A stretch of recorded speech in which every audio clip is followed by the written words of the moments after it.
It is now time once again to let the women take center stage as they show us not only the progression, not only the development, not only the presentation that focuses strictly on women, but this is WWE's Evolution. Welcome to the pre show discussion. Hello, everybody, and welcome back here once again to the Super Reliable Studios, and welcome back to the sixth straight day of me streaming with predictions, shenanigans, reviews, and watch-alongs. As we cover tonight, the all-women showcase for WWE Evolution. I am, of course, the simple man of the simple brand, the voice of the Super Reliable Studios, forever grateful for professional wrestling, and an advocate for women's professional wrestling. Damn it! And my name is Noah Foster. I hope you enjoy the pre-show conversation, discussion, hype, as well as the overall coverage. Of course, I will not be alone in this tonight. I will have our wonderful Canadian friend Ash along for the ride. So if you haven't already, don't be a dickhead. Subscribe to Barry for the rest of the day. She'll be joining me shortly. But I figured this would be a great way for us to get into the show with a nice amount of time and hype of everything that is to follow. So why don't we go ahead and talk about real quick what is to come tonight? We, of course, know we have a no-holds-barred match between Jade, Cargill, and Naomi, where the EST of WWE will be the special guest referee. Regardless of the result, Jade Cargill, of course, has a WWE Women's Championship match waiting for her at SummerSlam, but Naomi is Miss Money in the Bank. Proceed with caution. According to my friends who have followed news, they gave me breaking news. It appears that the WWE Women's Intercontinental Championship Triple Threat will be kicking off the show tonight as Becky Lynch defends the title against Bayley and the former inaugural champion, Lyra Valkyria. Is it Tiffy time or is it Trishy time? Either way, let's say thank you, Trish, as she celebrates 25 years. Trish Stratus, of course, will be going one-on-one with Tiffany Stratton for the WWE Women's Championship, looking to win a championship for the first time ever in front of her children. Can the GOAT of all time beat one of the best going today? We will soon find out.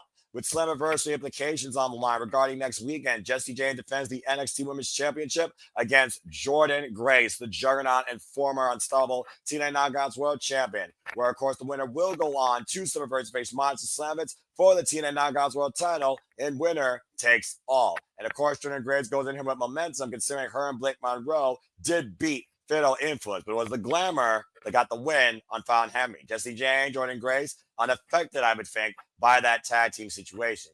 And speaking of tag team situations, of course, we have a fatal four-way for the women's tag team championships. Kabuki Warriors reunited Asuka, Kairi Sane taking on Alexa Bliss and Charlotte Flair, taking on NXT Soruka, who is still the NXT Women's North American champion, and her partner Zarya. Of course, Judgment Day now being represented by Raquel Rodriguez and Roxanne Perez. Defend the gold is first pinfall submission, leads with the title. It is not elimination. And of course, champions not to be involved under those circumstances in the decision.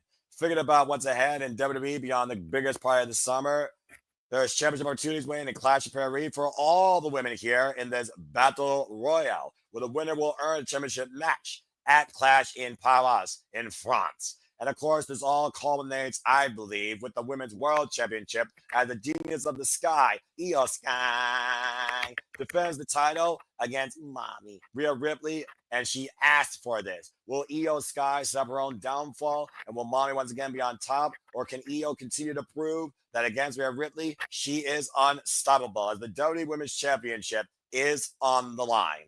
And that, of course, is everything that's ahead tonight. And there's all women's presentation of respect, progression, development, and celebration for all things women's professional wrestling and WWE, damn it. That is their evolution.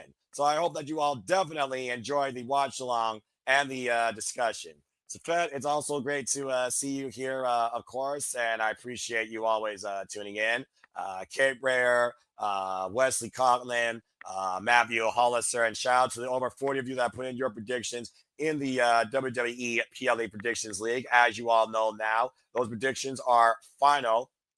There is no changing. There is no turning back. You live by the sword, die by the sword, by what you pick. So good luck to all 57 of you that have submitted your predictions in tonight, in and out of Team No DQ. Let's just go ahead and get some of your thoughts here real quick. Wesley, do you know that Tessa Blanchard wrestled NXT in the spring of Summer 2016? Yes, I did for a short stint, which, of course, she was part of the Mae Young Classic. Of course, the unstoppable, undeniable diamond of TNA, the Buzzsaw. She will be, of course, taking on Indy Hartwell next week at Summerversary in TNA. Matthew saying that he wished that Io and Rhea had more time to cook. Io should have more title defenses. I agree. It's her first title defense since WrestleMania, where she gave one of the best women's championship matches this year in WWE. And it is kind of one of those things where you could look at the long-term history of their respect and their rivalry with the fact that Mommy Rhea Ripley has yet to beat Io. But I still think this is one of those happy circumstances where Io's like, I want to face you. I wish they kind of put more into it. But again, it is what it is. As of course, WWE Evolution comes to us from, I believe, Atlantic City, as I see a great skyline here before me. One of the craziest cities with a crazy airport, I believe, too. Are we going to see the Devil's Kiss tonight? It wouldn't surprise me, Safek, considering that Stephanie Vaquer, along with a plethora of other women, are in that battle royale. So I definitely think that you could be onto something. And Kate Rare here, once again, responding to Wesley this time. I knew that. She joined TNA a while later to win. That is correct. Of course, the TNA Knockouts World Championship and the TNA World Championship. The only Knockouts to ever do that, and that was against Sami Callihan, as she looked to be the champion going into basically the pandemic, and things fell to the wayside. Title was vacated. You all can fill in the rest of the history. And Blake Monroe will be in Jordan Grace's corner. I can see that, Christy Lecure. But it's one of those things that NXT is trying to push her as a baby face so hard. I think it could be both Jordan Grace and Blake Monroe's downfall. For anyone that knows the glamour like I do, Mariah maybe before AEW, she is so much better politically as a heel. And while I'm glad she got the win her NXT in-ring debut, her and Jordan Grace as a tag team, I don't think needs to be a focus in WWE. But I do think that Blake Monroe costing Jordan Grace a huge opportunity, either here or if Jordan Grace wins that Slammiversary, would be very unique storytelling, especially with the rumor has it WWE draft coming up in the fall season. And DJ Mud King, good to see you in the chat. He's saying, Paige versus Rhea for Clash in Paris seems like what's best for business, don't you think? Well, considering Paige was not a diva and did things her own way, was the inaugural NXT Women's Champion, if you're not going to get AJ Lee, I think Paige in Paris would be very unique. Of course, Paige now does her Rule Breaker podcast, and she did tease. And I think that both Paige and Rhea Ripley, honestly, you can put those two together as a tag team or even as a all-girls band, if we're being perfectly honest. And I would love to see that. But why don't we go ahead and talk a little bit more about the Battle Royal? Because as we know, there are a ton of known participants. We, of course, know we have the Fridge, Nia Jax. We have 6 representations from NXT, including not limited to Jaida Parker, Lola Vice, Kelani Jordan. We also, of course, have representation, including what you all were talking about earlier with Stephanie Vaquer, as well as, who else is in this thing? It's a who's who of women named. Oh, yeah, Nikki Bella. And I feel like Nikki Bella and Stephanie Vaquer are at the forefront right now on everybody's mindset as far as who should win this and get a chance at Clash in Paris. I still hold out for Chelsea Green on the SmackDown side of things because I want to see Chelsea Green versus Tiffany Stratton or Chelsea Green versus Trish Stratus. Imagine 2 incredible Canadians fighting with the women's championship in the fashion capital of the world, both fashionistas in their own right.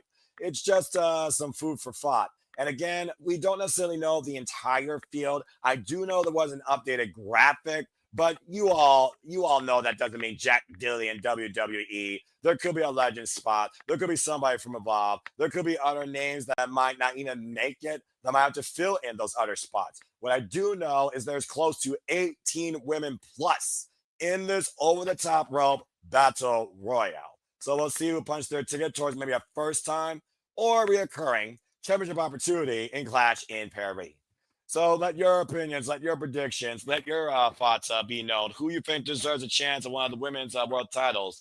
Keyword women's world titles tonight, as of course both women's world championships are on the line.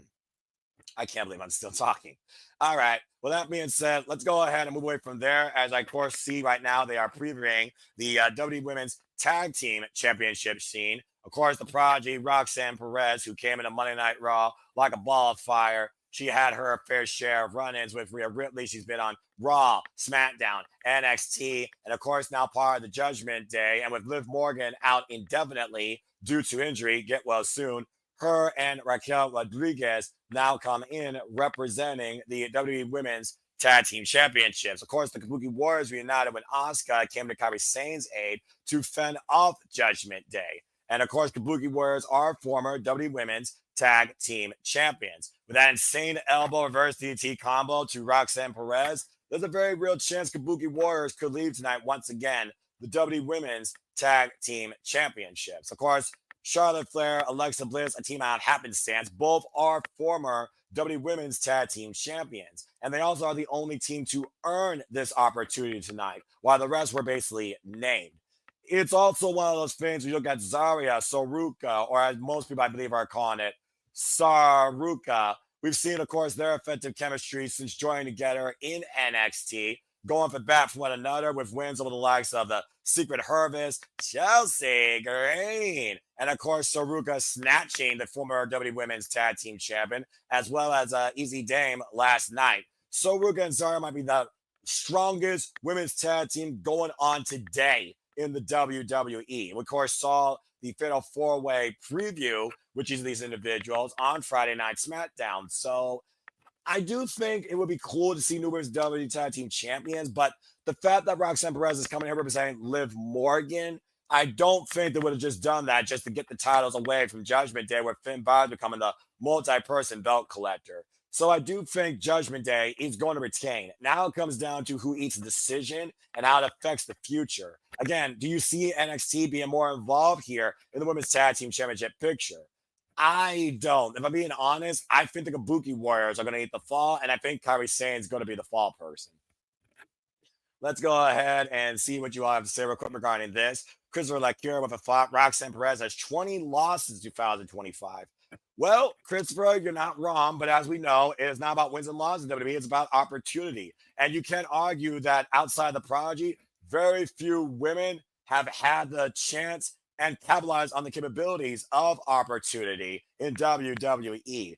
Speaking of women's wrestling, the legacy of women's wrestling goes all the way back to the holder of the Burke, Mildred Burke, of course, Alundra Blaze and her feuds with Bull Nakano. I think about, of course, Jacqueline, Jazz, Victoria, Candice Michelle, Stacy Keibler, Tori Wilson, how WWE has transcended from an idealism of divas to women's professional wrestlers. It's definitely a beautiful thing to see. So, as an advocate of women's wrestling, I'm looking very forward to seeing the women show up, square up, gear up, and tell the men to shut up. But again, that's just my opinion. Let's see what y'all guys say also about this real quick. Charlotte and Alexa is such an odd pairing. I feel like they are trying too hard to make her a babyface. Well, it is one of those things, Matthew, where people want Charlotte Flair away from the World Championship picture. This is a nice way of doing it. And I do think that Charlotte Flair wants this babyface run because time has not been on her side, and she's been through a lot of mental and physical warfare. And we saw what happened when she took on Timothy Stratton at WrestleMania. It was not her best performance. In a tag team, she's protected from those little insecurities. And we all know Charlotte Flair can be very insecure at times. And I do think Alexa Bliss, bringing Charlotte Flair into this scene, is a unique dynamic, even though Wyatt Six would be the way I would go, in my opinion. And we'll see whether or not this leads to a fallout with the two, or they continue forward as a duo. But yeah, it's still weird to me that they're also the only team to qualify in this as well. As we look back at some historic highlights here of WWE Evolution, Becky Lynch, Charlotte Flair, of course, their rivalry transcended from Survivor Series into this stage when it was last woman standing, while Becky Lynch proved she was the man back then in 2018. We'll see if the man still stays on top, holding the WWE Women's Intercontinental Championship. We'll talk about that here more shortly. Safet, you're not wrong. I'm still speaking, but again, we will, of course, see what happens here, and if my voice will carry on. And stay tuned for me being part of the Notary Review this Tuesday, too, led by the moderator, Colin Andrew. Appreciate you, my brother. Get some prime cuts. Cake Rare, be surprised to see Alexa and Charlotte win. Well, it does seem like the biggest downfall to the Queen is that you can't seem to book her without being involved in a championship scene. Refreshing. But again, I don't think Charlotte Flair needs another championship. I really don't. I don't think she needs a singles or a tag title. So with all due respect to Alexa Bliss, I don't want to see SmackDown getting the WWE Women's Tag Team Championship. It's not the Secret Harvest. So that's just my opinion. Kate Brayer, Sorugo holds 2 belts, correct? Yes, that is correct. She is the NXT Women's North American Champion and the WWE Speed Champion for all that is worth. She honestly is one of the most, I think, effective and positive win streak this year, not only in NXT, but I think for women in WWE. Matthew with a Fox here real quick. I see Soul and Saria eating the pin, and they really seem to want to push the babyface version of the Live Revenge Tour, so Raquel and Roxanne have to retain. Yeah, it does feel like a tale of opposite, polarization where Liv Morgan goes from the Revenge Tour, karma, a victory of her own sins, shoulder injury, shares of what she did to Mommy last year. I could definitely see this turning to Liv Morgan being a babyface. Liv Morgan was Roxanne Perez, Raquel and Roxanne taking on Liv Morgan and Rhea Ripley. Let's not forget, one time ago, Liv Morgan and Rhea Ripley were the best of friends. They also were WWE Women's Tag Team Champions. So, again, a full circle, if you will. And we'll see what happens. And Christopher Clarence, I got the Judgment Day retaining. Yeah, I do too. It's just the story right now of the women's tag team titles right now. You can't go against it. What else do they do with the tag titles if Judgment Day loses them? Just saying. DJ Maxxine saying, Iconics get out of Kabuki Warriors eat the pin, Judgment Day retains, but Asuka turns heel. I like the idea of the Iconics being added to this, being former WWE Women's Tag Team Champions, winning them back at WrestleMania 35. Of course, we know the Iconics will be involved at Summiversary, challenging the Elegance brand to regain the TNA Knockouts World Tag Team Championships. But I think they're going to focus more on that. I don't see the Iconics showing up tonight. That would pop me huge, though, if that did happen. All right. Well, great talk, everybody, regarding the WWE Women's Tag Team Championships. Let's go ahead and move away from that bit of conversation to what we just saw on our screen and talk about the man, Becky Lynch, and the WWE Women's Intercontinental Championship, a title that's not even 1 year old yet in history. Of course, Becky, Lyra go all the way back to NXT Halloween Havoc 2 years ago, of course, when Lyra beat Becky Lynch for the NXT Women's Championship. And of course, Bayley and Becky go all the way back to the Black and Gold NXT. We, of course, also saw Bayley and Lyra form a unique tag team chemistry. But ever since then, there's been incredible fallout with Lyra having a brand new attitude where it's all about her proving that she's better than these two gatekeepers of the women's division. Of course, Lyra did lose to Becky Lynch at Backlash, where Becky did retain the WWE Women's Intercontinental Championship, gained the WWE Women's Intercontinental Championship.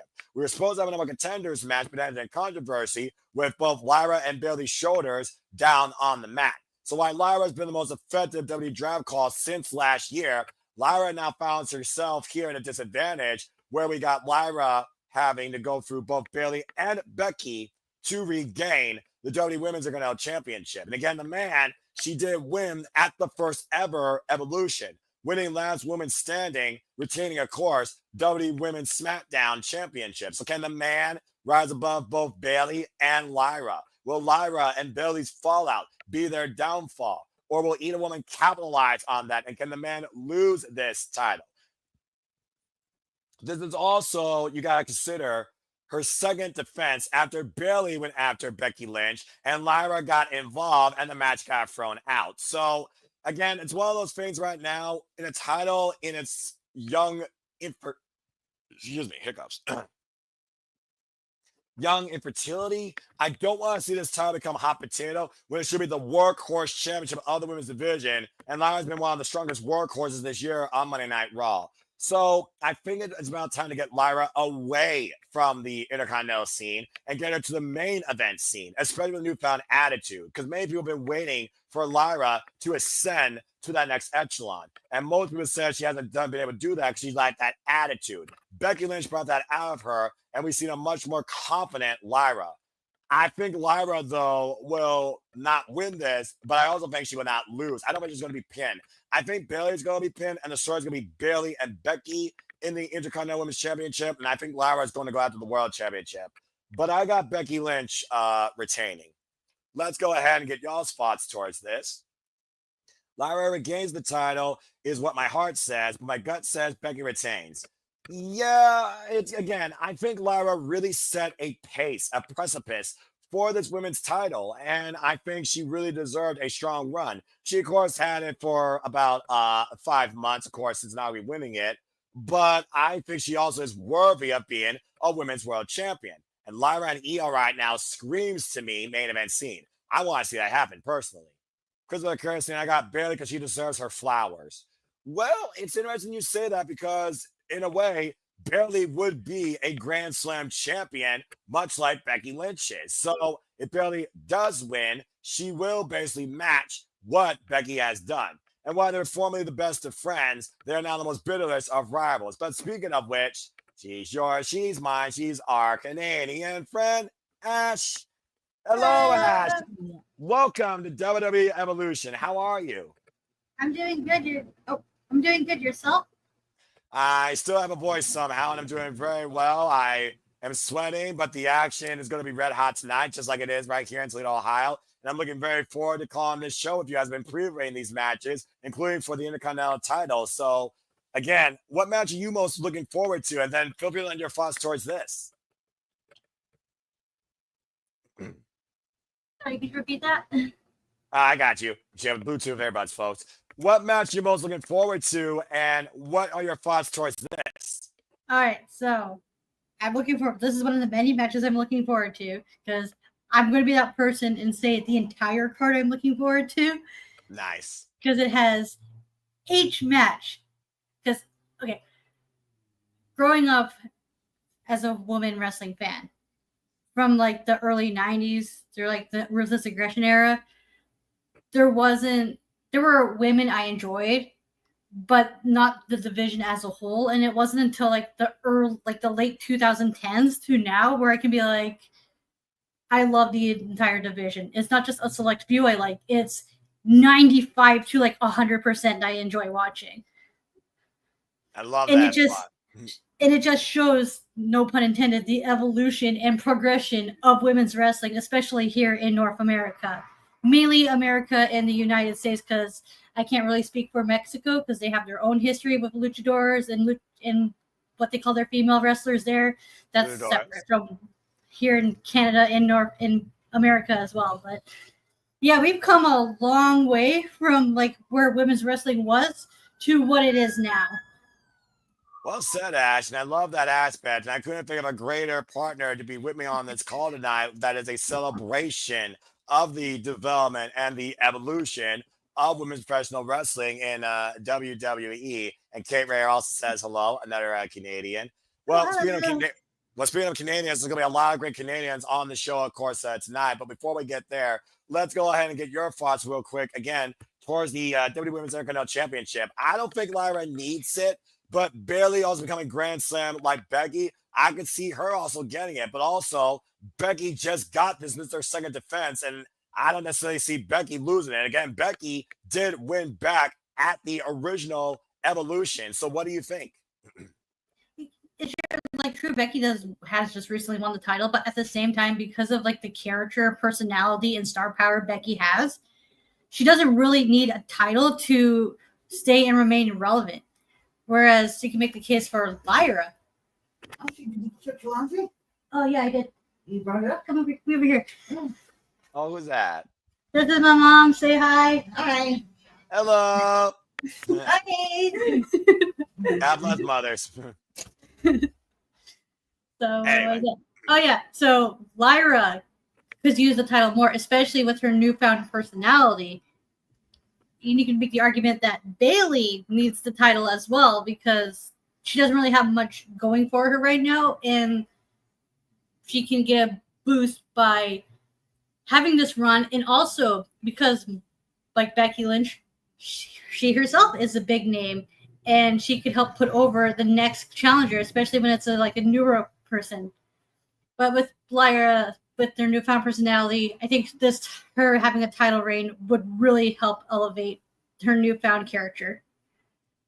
Yeah, and again, I think there's a reason why Becky and Lyra, of course, continued their history here. Of course, Becky being the biggest inspiration for Lyra outside Bailey, who she's been a lifelong hardcore fan of. And I do think this attitude was to help Lyra be better in a proverbial way. But I also think Becky thinks Lyra could be, again, not only one of the hardest workers, but could be a world champion. That's why I think Lyra is not going to get this, because she set the precedent for this title. And if you don't want to be stuck in the workhorse scene, I'm not going to call it the mid-card scene, you can't hold this championship on your way to the world title scene. And I think Lyra is finally ready for that. So I also do have Becky retaining. As we got Michael Cole coming in, looks like Michael Cole and Joe Tessitore will be on the call tonight. So let's go and continue getting your thoughts here, talking about great Canadians. I know you're going to say thank you, Trish, but what do you think about Trish Stratus, 25 years earned in the business, challenging Tiffany Stratton for the WWE Women's Championship? Is it still Tippy time, or is it Trishy time heading into the biggest party of the summer?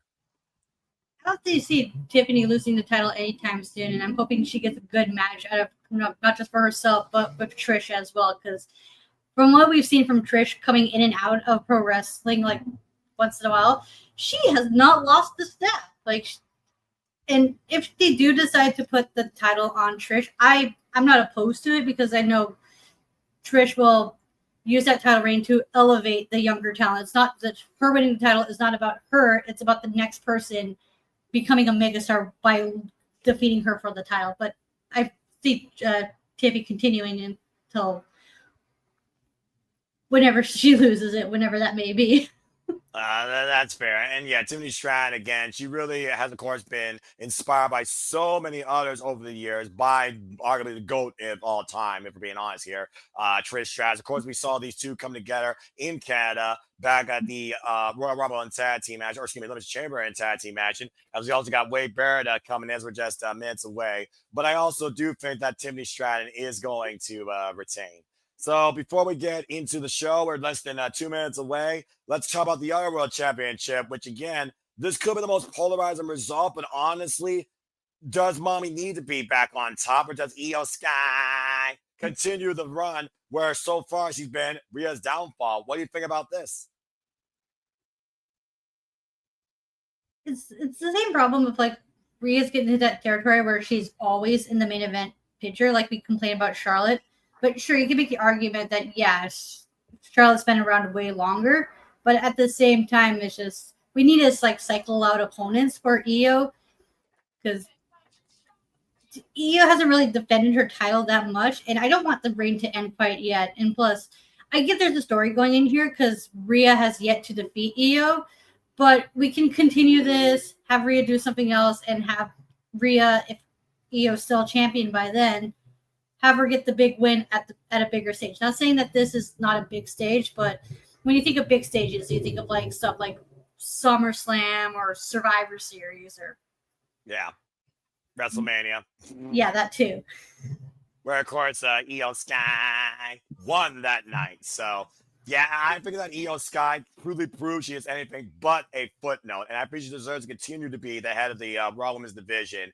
I think Io Sky is going to retain them as well. I want to give a shout out, of course, to Jackie Redmond and, of course, Biggie Langston that are part of the countdown panel, as we should be transitioning here shortly, Ash, into the actual presentation. And I believe the WWE Women's Intercontinental Championship threat will be the opener, according to what I heard through the grapevine. So again, guys, if you want to be along with us, get your Peacock or your international Netflix put up, and let's get ready to celebrate women's wrestling in WWE once again, for this is their evolution. There you see a beautiful skyline of Atlanta. Matthew, of course, saying that he wants Io to retain, but because how poor this reigns been, they're not going to have Rhea win now. Win my heart, but Rhea gets her moment. Well, it would be a huge moment because Rhea really been on top for so long. Anyway, we're coming to you live, folks, virtually from Atlanta, Georgia, here in the Super Reliable Studios. Tonight, we celebrate the progression and development of incredible female athletes across the world of sports, and particularly sports entertainment. From the State Farm Arena, we once again showcase that this is their evolution, as they've done anything but perish. They have only adapted. It's going to be a very special night. Capacity crowd on hand. We have, of course, 7 matches on tap. As we see Bayley coming in, looking to become the 3rd ever WWE Women's Intercontinental Champion. A lot of big opportunities on the line tonight. And Lyra Valkyria, of course, they of course call her Bird Woman, looking to get back the very title that she lost. And of course, will be facing not only her former mentor, but her former friend. As the man, Becky Lynch, looks to walk in once again and prove that nobody is her or on her level, walking into the Women's Triple Threat with the Intercontinental title. Plus, we of course have Tippy time once again to arrive as Tiffany Stratton looks to beat one of her all-time idols in Trish Stratus. And of course, Trish Stratus and her had a very heated verbal exchange, of course, on Friday Night Smackdown, Ash. As you see the GOAT herself, Trish Stratus, 25 years earned in the business, looking to win a championship for the first time ever in front of her children. Oh, that'd be a good moment for her. And of course, you talk about don't ever bet against the tiny. There we see Io Sky looking to prove once again why she's been above Mommy. Looking to beat Mommy once more as Rhea Ripley looks to prove why she is always on top. Rhea Ripley looking to regain the WWE Women's World Heavyweight Championship that she put on the map for a whole year. Well, yeah, that's how long she's held that title for, hasn't she? It was 1 full calendar year. That is wow. correct. That's quite a feat, especially for like the women's wrestlers, because most of the women's wrestlers like usually have like a 4 to 5 month reign if they're lucky. Give or take, but you're counting and not me. Yeah. As we got a cold opener here, apparently being sung by Katy Perry, using Rise. We talk about, of course, how women in wrestling have been such massive inspirations for young children of all ages. And boy, have the women risen to the occasion tonight as to gather in this celebration. This is an awesome cold opener. Mm-hmm. And look at the legacy of women's wrestling right here. Amy Dumas, Lita, Molly Holly, Mickie James, AJ Lee. China, the 8th wonder of the world.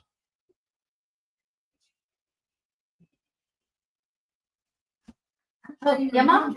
I got it. Oh, you got it? Yeah. Okay. And that's right, Kate Rare. She won that in her retirement against Lita in her Oh, yeah, that's right, too. Yeah. At of course, Unforgiven, one of my favorite matches of all time. Also, Trish and Lita put women's wrestling in WWE first on the map when they were the first ever all-women Raw main event. Yeah, that was a crazy match.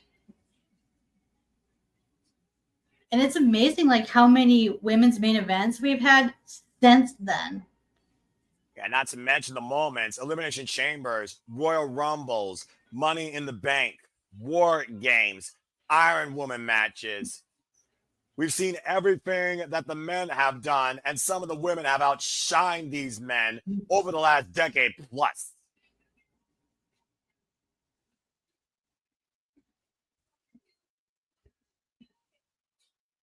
Lyra saying I got to rescue this championship from 2 massive disappointments.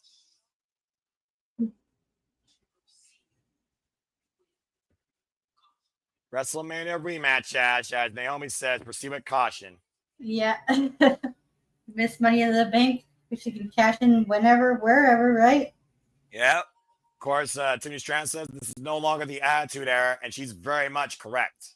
The future is very bright, but we'll see what the future holds for Summerversary after tonight.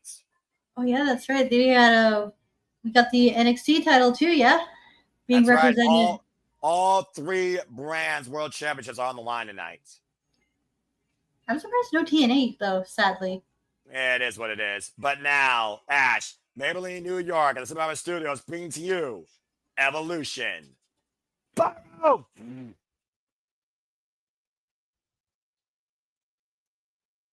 You know what I would have loved, though, Ash, if the audience was only women. Yeah, but to be fair, there are men like you, JJ, and others who enjoyed the show as well. So we can't really exclude them. Well, We can't- that's true. Like, we can't exclude our male audience who enjoy women's wrestling as well. Because who actually enjoys it, right? Because Oh, inclusion by exclusivity is a little bit of a slippery slope here. yeah, you're not wrong there, but I do think they should have like a women's like VIP section that celebrate your legends, or have like a unique showcase of the women reacting first and foremost up front. That's more what I'm saying, honestly. Okay, that's fair. Of course, Joe Tutorial right now, basically giving you all the rundown, just like I did. Again, all 3 brands world championships on the line. Someone's going to have an opportunity to go to France and compete for one of those championships. And of course, we will see these women clash again under no holds barred. Proceed with caution, indeed. Mm-hmm. Especially when these two, especially like with the heat those two have for each other. Oh boy, who knows what lengths they will go to, destroy one another. And look who's coming in, Ash. Stephanie McMahon. Well, talk about women's influences, not just in wrestling, but just in the business globally. If this is the Paul Levesque era, tonight is a celebration for Stephanie McMahon and all women of this era. That's right. Even though she wrestles, you cannot mention. We can't go without mentioning her influence as a businesswoman. What an exception. Right, and what she's done for WWE as a woman in power. Yeah, of course, former WWE Women's Champion. Mm-hmm. Yeah, didn't she main event overall one time as well? She did. And she also, of course, competed at SummerSlam against, Caitlin, Bella. Mm-hmm. Want to give a shout out real quick to the ladies of No DQ, Caitlin Riv, aka Caitlin Bella, Amy and Aaron, my friend Sienna Chanel, indeed darling Cindy, and of course my compadre across the pond, proving that Jade's worth more than gold. Amara Jade continuing her career developing professional wrestling. Shout out to Montserrat, graduate of the Rose Association, as well as my friend Becca, who also is a huge Bailey fan. Mm. And of course, Stephanie, to your point, Ash, she was the one that ushered in this evolution, calling up Becky Lynch, Charlotte Flair, and Sasha Banks to redefine what came women's professional wrestling out of the Divas era. Right? Oh my God, let me tell you something. Go for it. I think it was WrestleMania. I can't remember what WrestleMania was. That had the Becky, Sasha, Charlotte triple threat match. WrestleMania 32 in Texas. Okay. So Lita was in the ring. And then when she unveiled that new title, I fucking cried like a baby. And I'm like, finally! Oh my God, that title is so pretty. It's about time. Thank God, Divas no more. Don't get me wrong, okay? There were people in the Divas era. I just didn't like the term diva because I agree. The negative connotations of that word. And I will give credit to all the women in the Divas era. They did the best they could with what they were given. It's not their fault they had to pack so much in so little time.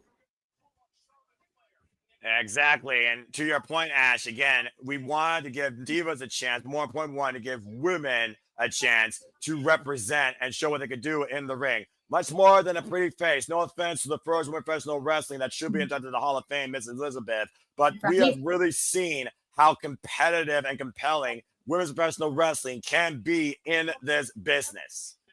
I'm just hoping that now that we got Lex Luger in the Hall of Fame, that's going to be like the door opening for actually finally getting Miss Elizabeth in. Because the whole reason why she wasn't not inducted was because of the whole mystery and stuff that happened surrounding the cause of her death. And sadly.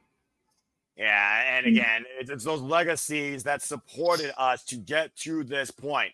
Well, let's go ahead and get ready for our first match as we get ready for the women's WWE Intercontinental Championship threat as Bayley makes her way to the ring. And hello, folks. Welcome back once again, as I like to encourage. This is the celebration. This is the progression. This is their evolution. Noah Foster, Ash, we are, of course, proud to be with you on this evening to give you our reactions and coverage and outlook on this incredible night celebrating women's professional wrestling in WWE. Hope you all enjoy the conversation, discussions, and reactions. Please like, subscribe, comment, tell a friend. If you want to dictate the conversation, PayPal, the pages, or super chat. As simple as that. It's incredible to see all of you in the chat. Give your thoughts. Matthew, Darren, Kate Rayer, Charles, DJ Mutt King, Safet, Christopher LaCure, Wesley, all of you. It is so great to be with you here on this Sunday evening too. And Ash, I know how important and special this is for you, as we talked about not only in our pre-show, but even during Stephanie McMahon hype and celebration. As of course we have the former hugger, the role model, and one of the best workers the last 5 years in WWE, locker room leader Bayley, going up against a very familiar foe and a former friend that she encouraged to go into this business. Like, we talk about women who make the best out of what they're given. Bayley's definitely that person, especially like what she did as a character and as a champion in the pandemic era. It really took a chance on herself, and she became literally also one of the longest reigning SmackDown Women's World Champions. Has done everything in WWE, but I would argue that this generation's locker room leader could very well be the former Aloy Valkyrie, Lyra Valkyria. I followed Aloy Valkyrie before she was even part of NXT UK, and there was always something special with her presentation and her common proficient striking style. And Lyra has transcended on the main stage here. Of course, the first ever WWE Women's Intercontinental Champion who held it for 145 days before losing it to Becky Lynch. And since she's lost, we've seen a whole new attitude in self-confidence. Yeah, it took a while, but she's finally found herself. And that's the one thing me and other people have complaints about is it's like, who is Lyra other than someone who wrestles really good? Because that's just the way WWE is. Like, you can't, like, there are people who can get over a bit their wrestling alone, but what really makes you stand out is your charisma, your personality, your character, all the stuff outside of the ring. Yeah, I definitely, of course, understand where you're coming from there. And again, Lyra saying that she needs to free that championship from two bullies that don't deserve it. And we saw what happened this past Monday night on Raw. Lyra dropped both the champion and Bayley. But we'll see if the man stands tall tonight, who, of course, owes a win here at the very first Evolution. Time to hit the big time, Ash. Oh, Becky, right? Sorry, I'm a little bit behind. Oh, you're fine. Just let me know when you see that steam and those stats. Of course, Becky Lynch has been now champion for 36 days, going to her second title defense, and 8 of her last 9 matches have been concerning only championships. Let me know when you see her hold that title and the steam goes up. I see it. She's holding the title. Of course, Becky Lynch returned to WWE back at WrestleMania when, of course, her and Lyra won the WWE Women's Tag Team Championships, and Lyra became Lyra 2 belts. But as we learned, it was all a ruse to get her own moment at the expense of Lyra when we found out she was the one that assaulted Bayley. That's what some people do. They are willing to do anything to get that spotlight, get that title, I am the main character. It's all about me, and I'm gonna do whatever it takes to prove that. Yes, I am the main character. It's all about me. And to your point, Ash, Becky Lynch was once the people's choice. The people wanted the man. To your point, the man transcended the first ever women's WrestleMania main event. WrestleMania 35 beat Charlotte Flair, Ronda Rousey that night, became Becky 2 belts, won the SmackDown Raw Women's Championship. Then went Lady Gaga. She went full heel. Went on to hold the Raw Women's Championship for 1 full calendar year before losing the EST. But there's no denying that Becky Lynch has been a trailblazer for the evolution of women's professional wrestling in WWE. Oh, definitely, especially like how she started off in NXT to what she ultimately became. Of course, Becky Lynch has also held the WWE Women's Tag Team Championship on a couple of occasions, as you see at the WWE Women's Intercontinental Championship being hoisted up in that beautiful CGI graphic.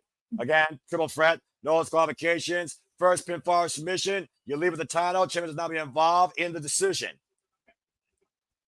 And the thing is, like, yeah, that's right. The champion doesn't have to be pinned for the title to change hands. And by the way, just listen to this atmosphere, Ash. These women know what they are setting the pace for tonight. Right? The crowd is electric right now, to quote Michael Cole. And there we go now. It barely clocks Lyra. Oh, okay. She wants to, I see now. She wants Becky all to herself after what happened at WrestleMania. She wants to she wants revenge. Let's not forget also, these are two of the 4 horsewomen of the black and gold NXT. You saw Becky holding up the symbol as Bayley right now tees off against a very familiar foe and friend. Of course, Bayley and Becky Lynch came into WWE around the same time. And right now, oh, that's backdrop suplex there by Bayley. And right now, Lyra from behind. Of course, Lyra owes a pinfall win over Bayley, not once, but twice. And that's really where that respect was garnered with these two. Right now, Bayley just literally teeing up against Lyra here. Both these women rolling around in the ring. And of course, Bayley's been part of the Monday Night Raw roster. Maestro Cradle, here's the cover. The robe on Lyra gets a 1 count as Becky is no longer right now involved in the confrontation. Backslide by Lyra gets a 2 count.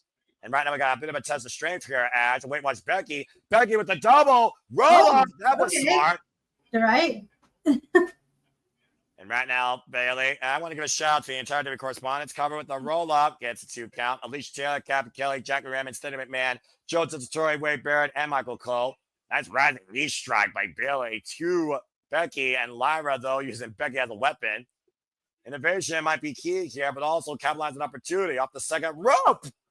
Nice cross body, looking for a deep arm drag. Second cross body, what's out Becky? Covering now to regain the title. Gets a kick out at 2. Man, these rapid fast sequences is so hard to keep up with. You see that Lyra's fired up here, clearly. Mm-hmm.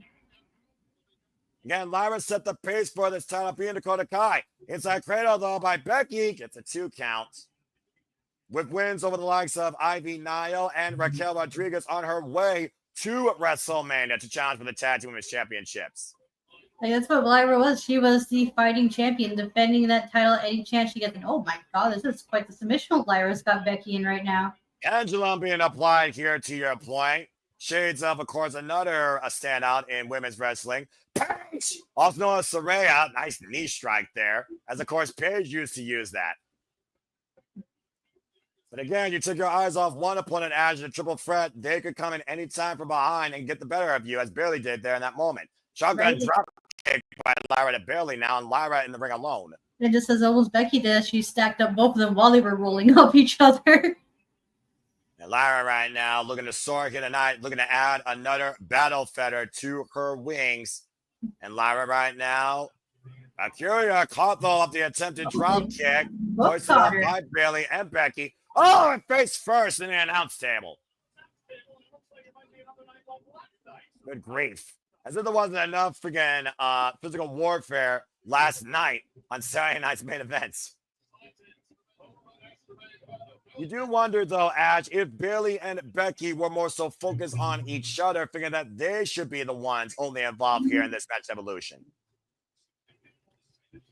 No, Becky wants to keep that title, and this would be a good moment for Bayley because if she wins it, doesn't she become a Grand Slam champion, cementing her status as like one of the main women wrestlers? Yeah, exactly. Baseball slide now by Becky Lynch. Of course, the only title these two never held was the NXT UK Women's Championship, a title that Lyra had a chance to take from Michael Satomura, the final boss, now retired, arigato, and of course lost to Michael when she had a chance for that title. It was actually the first loss when Aloy Valkyrie. Oh man, Lyra Valkyria was undefeated in NXT UK before that point. Oh wow, that's very impressive. And right now, of course, Lyra Valkyria looking to capitalize off her year so far. Valkyria off the apron to the floor with a crossbody. And now Lyra here focusing on Becky. Nice tornado DDT attempt. Oh, and pushes it, still ring steps. By Becky.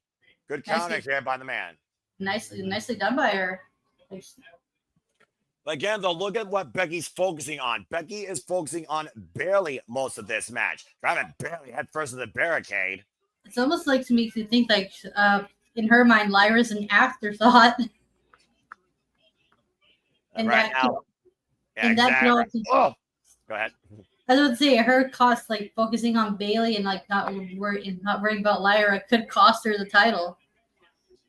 Right now, Becky realizes she may have an opportunity here to capitalize. To your point, cover Carol getting their leg on the back press 2 count on Bayley. And Becky and Bayley have defined each other's careers since 2014 in NXT. I want to give a shout out to Stat Boy Mike and our other stat girl, Dory Lou, who gave me some stats here ahead of Evolution tonight. I want to thank both of them. Check them out on the Sports Bar, folks. But the fact that these two have transcended WWE for 11 years, Ash, is crazy. Right? And also, that's very smart of Becky to go target Bayley's knee, because Bayley has a history of knee injuries, as well as does she not? Yeah, she does. One of the reasons why, of course, Bayley, for many people, is like, why does she always wear pants? Oh, stunner across the second rope. Well, that's part of the reason.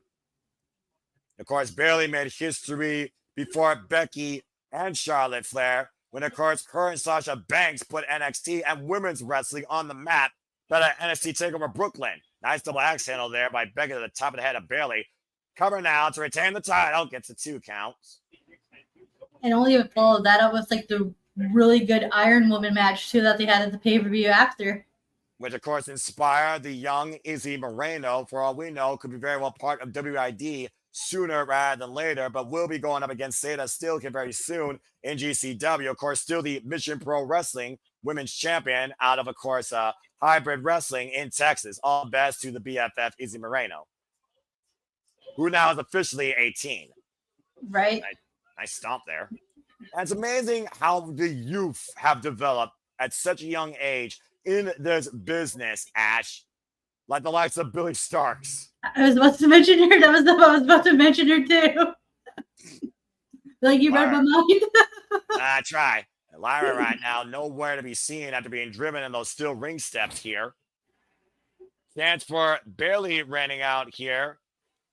Bayley trying to fight back underneath, elbow to the midsection here, and Bayley and Becky both trying to attack the core. Becky with a vicious shot to the ribs and the kidneys. Bayley answering kind with the forearm right now. Bit of a one-on-one action here right now as Bayley trying to wear down the champion. Looking for Rose Plant, and Becky scouting it. Looking for the disarmer. Bayley with the roll-up, though. Counter, and a 2 count. Meanwhile, looking for the man to slam. Looking for the man to slam, the counter. To your point, low out the sky! Cross by up the top rope, wiping out both Bayley and Becky. Spinning Sovat, up kick. Great combination here by the proficient striker, Lyra Valkyria. Went for that high kick. Oh, man, and Becky used her advantage to take Bayley out. Now we got Bayley and Lyra. Man on the slam. It's a cover counter by Lyra. A great counter, nearly got the win there. Back press on the far leg. Roundhouse connects, rocks the man. Now Lyra with a chance here. Northern Line suplex with a bridge. Rolls through. Oh, and she's managed to hold on. Hook in the leg, Fisherman Buster. Cover with the bridge too. The elbow drop. The elbow drop. And of course, Bayley inspired by the likes of Macho Man Randy Savage. Let's take a look at the replay here at picture perfect. Oh, beautifully timing. done. Oh, man.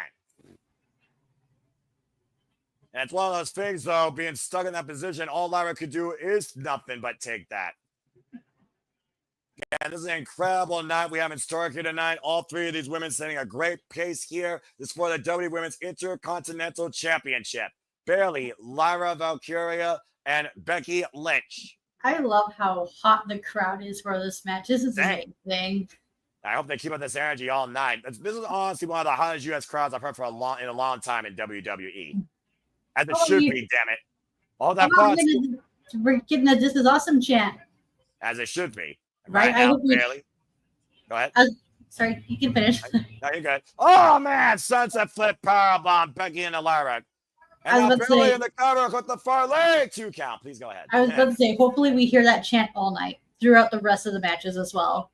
Well, I think everybody here deserves it because at the end of the day, while you might want to question the booking, corner elbow drop by Bailey to Lyra. There's no doubt everyone's going to put in the work tonight. Cover now by Bailey on Lyra. Gets a 2 count.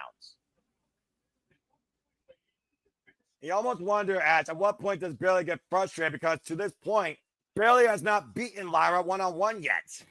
Oh, yeah, that's a good stat. Yeah. Except back in February, where, again, that was a rematch follow-up where Lyra won. And that, of course, was for the Women's World Championship. Bailey and Lyra have only had 3 one-on-one altercations. And it literally stands 1-1-1. Ain't that an interesting result? It makes you wonder, like, what does Bailey want more? To get the win over Lyra or finally to get her comeuppance on what Becky did to her at WrestleMania? Well, considering Bailey, of course, last lost to Lyra, and their last one-on-one ended in no contest, I think it's a tale of 2 stories. Becky, though, coming in, though, to your point, all Becky cares about is proving why she's the man and why she believes that she may be the leader of this evolution that we're at here in 2025. Now, Lyra going after Becky, fended off, though. Big heel kick right to the face of Lyra. Now, Becky right now hooking up there at the top. Superplex. Quicker than the cover now is Becky Lynch on Bailey. Gets a 2 count. Now immediately going after the arm, though. Cross the arm bar. That arm bar locked in, though. Hyperextended. Bailey unable, but rolls Becky up in the cover and forces Becky to break it. Becky with the arm bar once again. Looking for the pump handle now. Now Bailey trying to counter Becky. Looking to hook her head and arm for the rose plant. Oh, man! Oh, my God. Lyra with a leg drop. From the heavens straight to hell, cover, back press on Bailey. Lyra gets 2.5. An incredible near fall for Lyra Vaquer. Take a look at the replay, Ash, to your point. Wow.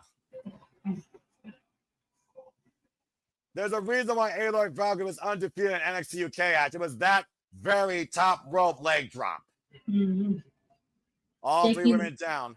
Taken to the skies like her namesake. Crowd chant, this is awesome. I agree. And again, this is our opening contest. You see Lyra trying to lift dead weight with Becky Lynch. Again, I've been talking about Lyra Valkyria for the longest time, more than anyone even in WWE even knew who she was. Pushed off the rails. Now Becky up on Lyra's shoulders. Barely down for the time being. Becky able to fend her off, though. Uh-oh. Looking for DDT. Get to the midsection. What is this? The double DDT? Oh, man. 2-1 special. Reverse and a regular. Cover on Lyra to retain. Kick out at 2. Good Lord.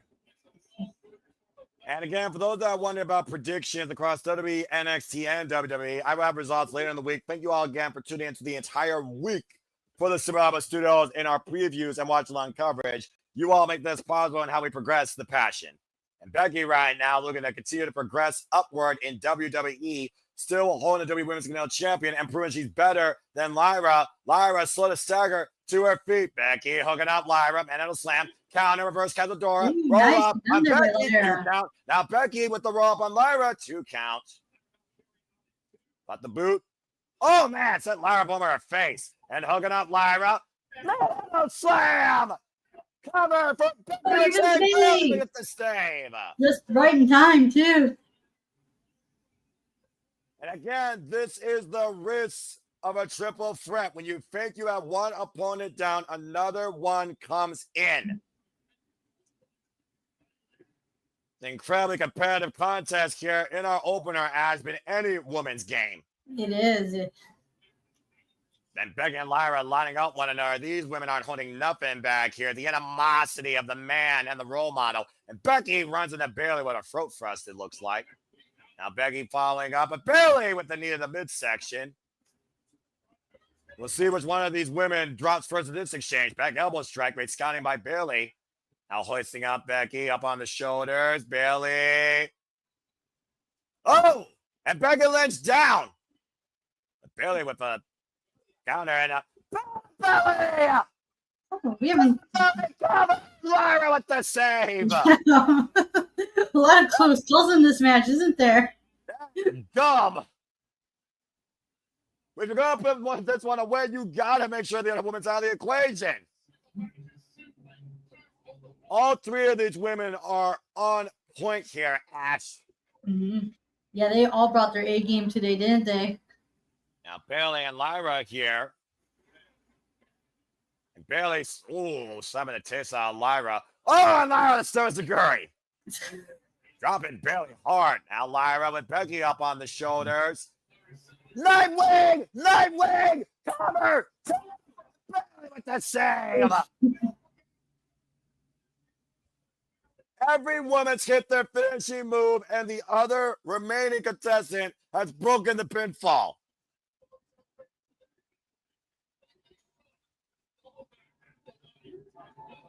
And Lyra right now and Bayley slow to move, getting up to their knees, still finding out, pie facing each other.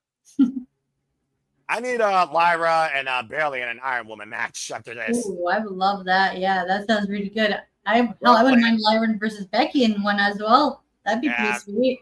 Yeah, I'm about to say, you can do any combination with these three right now. Up on the shoulders, countering the jackknife. Now Bayley, the reverse roll-up, cover on Lyra. And Lyra rolling up Bayley. 2 count only. Went for the Enziguri. Bayley able to scout it, though. Now Bayley hooking up Lyra. Rose plant! Rose plant! Shoot the half! Match blow cover. Becky, wait a minute! Oh, wow! Slide 2! Becky Lynch returns! Oh, that was nicely done by Becky. That was very smart of her to wait for that moment, and she picked an opportune time and capitalized on it. And standing ovation by the audience for an incredible, hard-fought opening contest. Becky Lynch still WWE Women's Intercontinental Champion, and I literally called the result. Bayley got caught in the pinfall, but you cannot argue that Bayley and Lyra brought everything tonight. But the man, while she's not standing, still reigns tall. Let's go back to the replays here, Ash. This was a great match. It was. What a nice hot way to open the show. Yeah, you want to talk about the replays? Go for it. The manhandled slam, and I'll let you take it from here. Go ahead and talk about what you saw here. I saw this match. This match has like a lot of good counters, pinfalls. It was bonkers to put it lightly. Like these women gave it their all. And the finishing stretch, all three women, every woman had a chance to leave here tonight with the championship, but the remaining party made sure that didn't happen. At the end of the day, Rose plant by Bayley, match split cover on Lyra, the takeover by Becky, the backslide, Becky Lynch retains, pinning Bayley.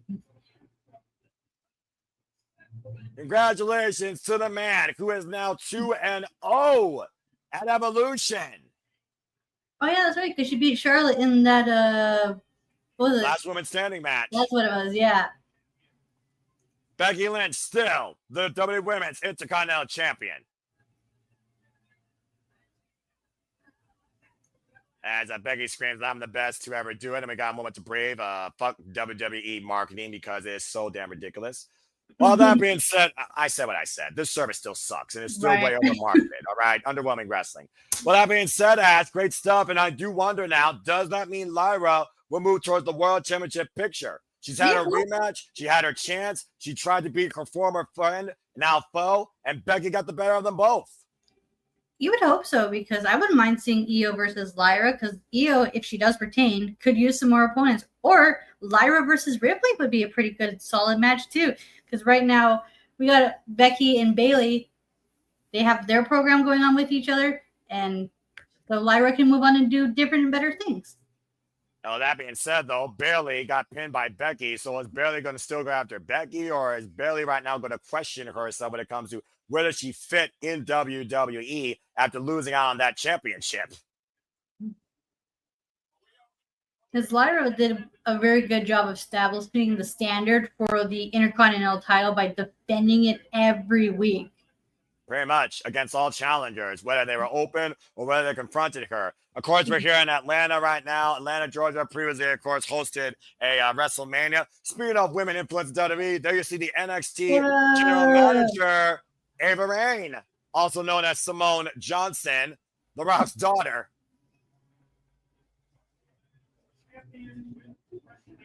As they right now are highlighting, oh, this is unique. WWE Hall of Famer Mark Henry, who of course has had his own influence on certain women in this business, including but not limited to Samantha Irvin.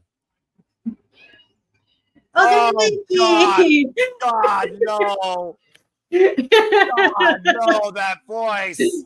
My nightmare. Hey. And of course, former competitor and former Smackdown general manager. I think dogs are barking, Ash. Right? Like, think of it like even as general manager. Look what she's done for Edge and Dolph Ziggler to a degree. Yeah, right.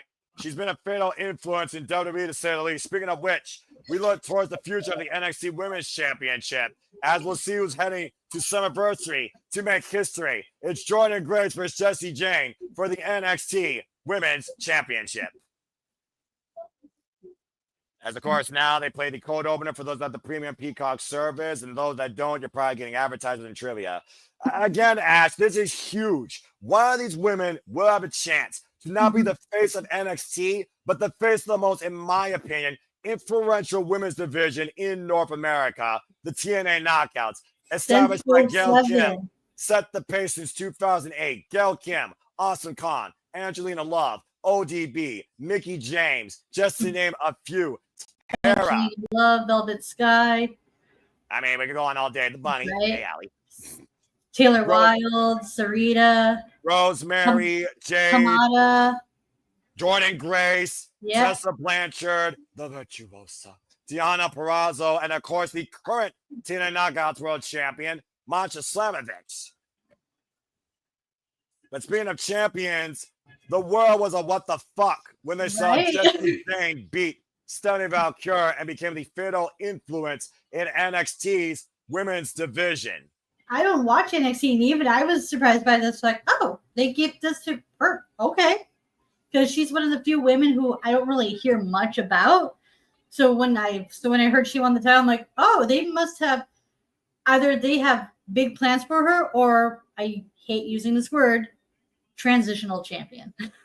Well, considering who she's facing, I think the latter might come into play. Of course, it was a fatal four-way that led to eliminator matches that led to fatal four-way, where, of course, we saw Jordynne Grace get the better of Izzi Dame, Jaida Parker, and I believe Lash Legend. Jordynne Grace, of course, rolling up Jaida Parker, punched her ticket tonight to Evolution. Jordynne Grace, who really stepped through the transfer report on WWE first, more than any other person from TNA, involved in the Royal Rumble, coming in as the reigning defending TNA Knockouts World Champion, defended that title at NXT Battleground last year in the UFC Apex against Roxanne Perez, the presentation of that title, and of course, is now going out to the NXT Women's Championship for the fourth time since being part of WWE. And that juggernaut driver might lead Jordynne Grace to return back home with a title she put on the map, on the line. The TNA Knockouts champion. But again, to Jessie Jane's credit, if there is any, well, I still think it should be found Henry.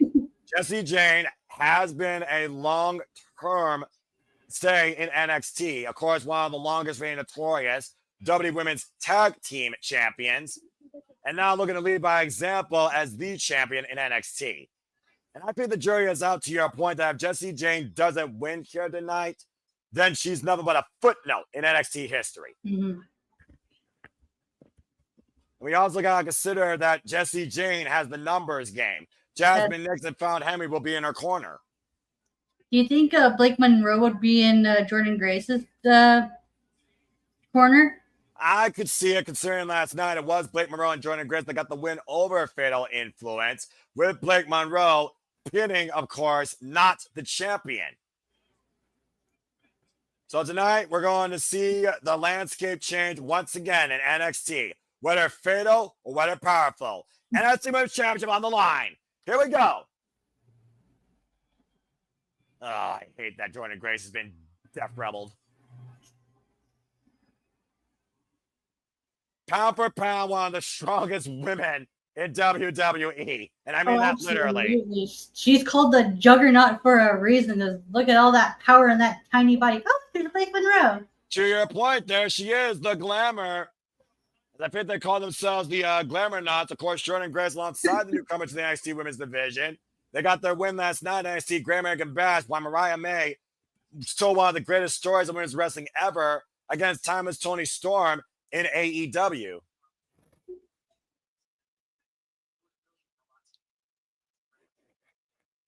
Look at that little bit backstage segment here. Like saying this is your moment to want to take away from it. I just had this crazy thought. Like, what if Blake Monroe helps JC Jane and become part of Fatal Attraction? Because she does kind of fit in well with that group, does she not? She definitely has the look, and she also has the sinister resume. Of course, we're watching AEW, that she definitely could fit the mold. You're not wrong there. The statuesque blonde bombshell, former AEW Women's World Champion, accompanying Jordan Grace tonight. We're going to be the influence in both NXT and TNA. But to do that, she's going to have to beat Jessie Jane.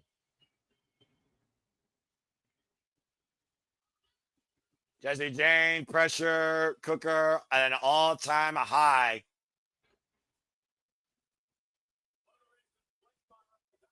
Of course, one of the leads, Britt Morrell, is out here. To your point, it was Fatal Influence that first confronted the Glamour, which she signed on the dotted line to NXT. Jessie Jane now, folks, has been the NXT Women's Champion now for 47 days. And this is her second defense and first ever one-on-one match against Jordan Grace. Oh, wow.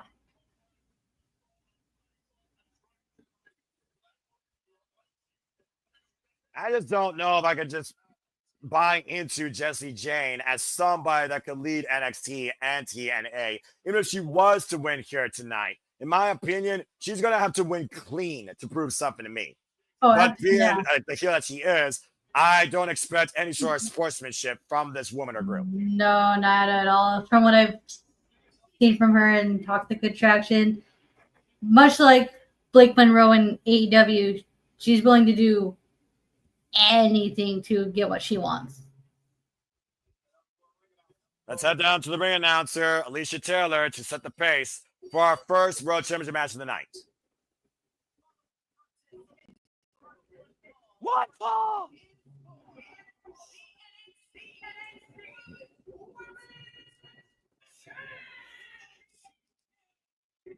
All right. Big fight feel, big fight feel. For those that don't know, Jordan Grace is 29 years of age, has been involved in the game for 14 years. Wrestled in GCW, TNA, and where else has she wrestled? Progress, WSW, Zelda Pro, and of course, PMM and BLP. She's been all over. Okay, because I mostly know her from GCW. That's why it's very prominent in my mind. That's fair. That's absolutely fair.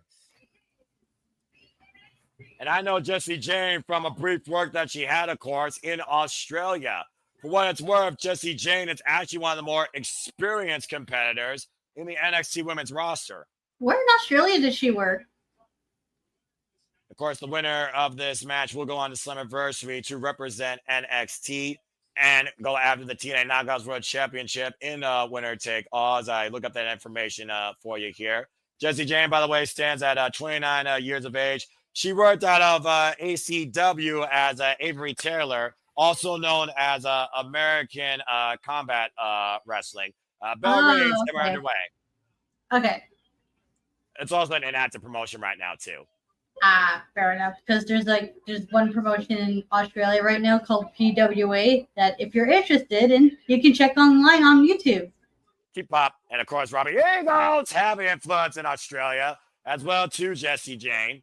Jordan Grace fired up here tonight, and Blake Monroe in approval. Of course, A.B. Taylor, Jessie Jane is also a former WXW Women's Champion. Jordan Grace being Jessie inside the ring with the far leg back press gets a 1 count. But I will say this. I'm not underestimating Jessie Jane, but I think, underappreciating what Jessie Jane's done in NXT. And I think a lot of people are. Oh, man. Catapult, throat first into the second rope. Does Jessie Jane have that stigma of nothing more than a tag team wrestler? Well, considering her and Gigi Dolan talking to Trudge and held those WWE NXT Women's Tag Team Championships for 250 days, I would say yes. Of course, Jessie Jane formed this group with Fallon Henley, former Tessa Price, and one of the newest comers to NXT, Jasmine Nix. Looking to be a bully cover now. And Grace kicks out. Looking to be a bully towards every woman here in NXT, calling every other woman a rookie. And look at this catapult again. Throat first goes Jordan Grace in the second rope. And then a vicious neck breaker. So Jessie Jane right now with a focus attack on the head and neck of Jordan Grace. Very smart to capitalize on the neck area, especially after that catapult. Of course, Jessie Jane right now been involved in the business for 9 years. Here's the numbers game. Yep, and there you see Fallon Henry getting involved. Of course, that's a crazy country chick. Hardcore country this generation. Rolling cannonball by Jessie Jane in the corner to Jordan Grace. Here's the cover now, the back press. Look at the far leg. Gets a 2 count. Jessie Jane's been trained by the likes of Jay Lethal and Matt Sydal, known as the Lady of Rock and Rumble. Oh, wow. And right now, Jordan Grace, of course, the wife of another foundation of Ring of Honor in the Octopus, Jonathan Gresham. Now, Jessie Jane in control right now of the Juggernaut, grounding her. Jordan Grace, of course, a 3-time TNA Knockouts world champion. Her last run went for 287 days, and she defined the TNA Knockouts World Championship for a total of 677 days. Jessie Jane's just working on that neck area, just trying to wear her down. And clearly Jessie Jane came in here with a game plan. I think she had some good scouting last night at Great American Bash. Of course, Jordan Grace has done so much. Former Progress Women's Champion, TNA Digital Media Champion, participant, of course, in Queen of the Mountain, Royal Rumble participant. Oh, man, a throat thrust by Jessie Jane. Former Zeta Pro Women's Champion, even defended the TNA Knockouts World Championship against Zarya, former Delta. But with a spine buster. Ooh, that was nice.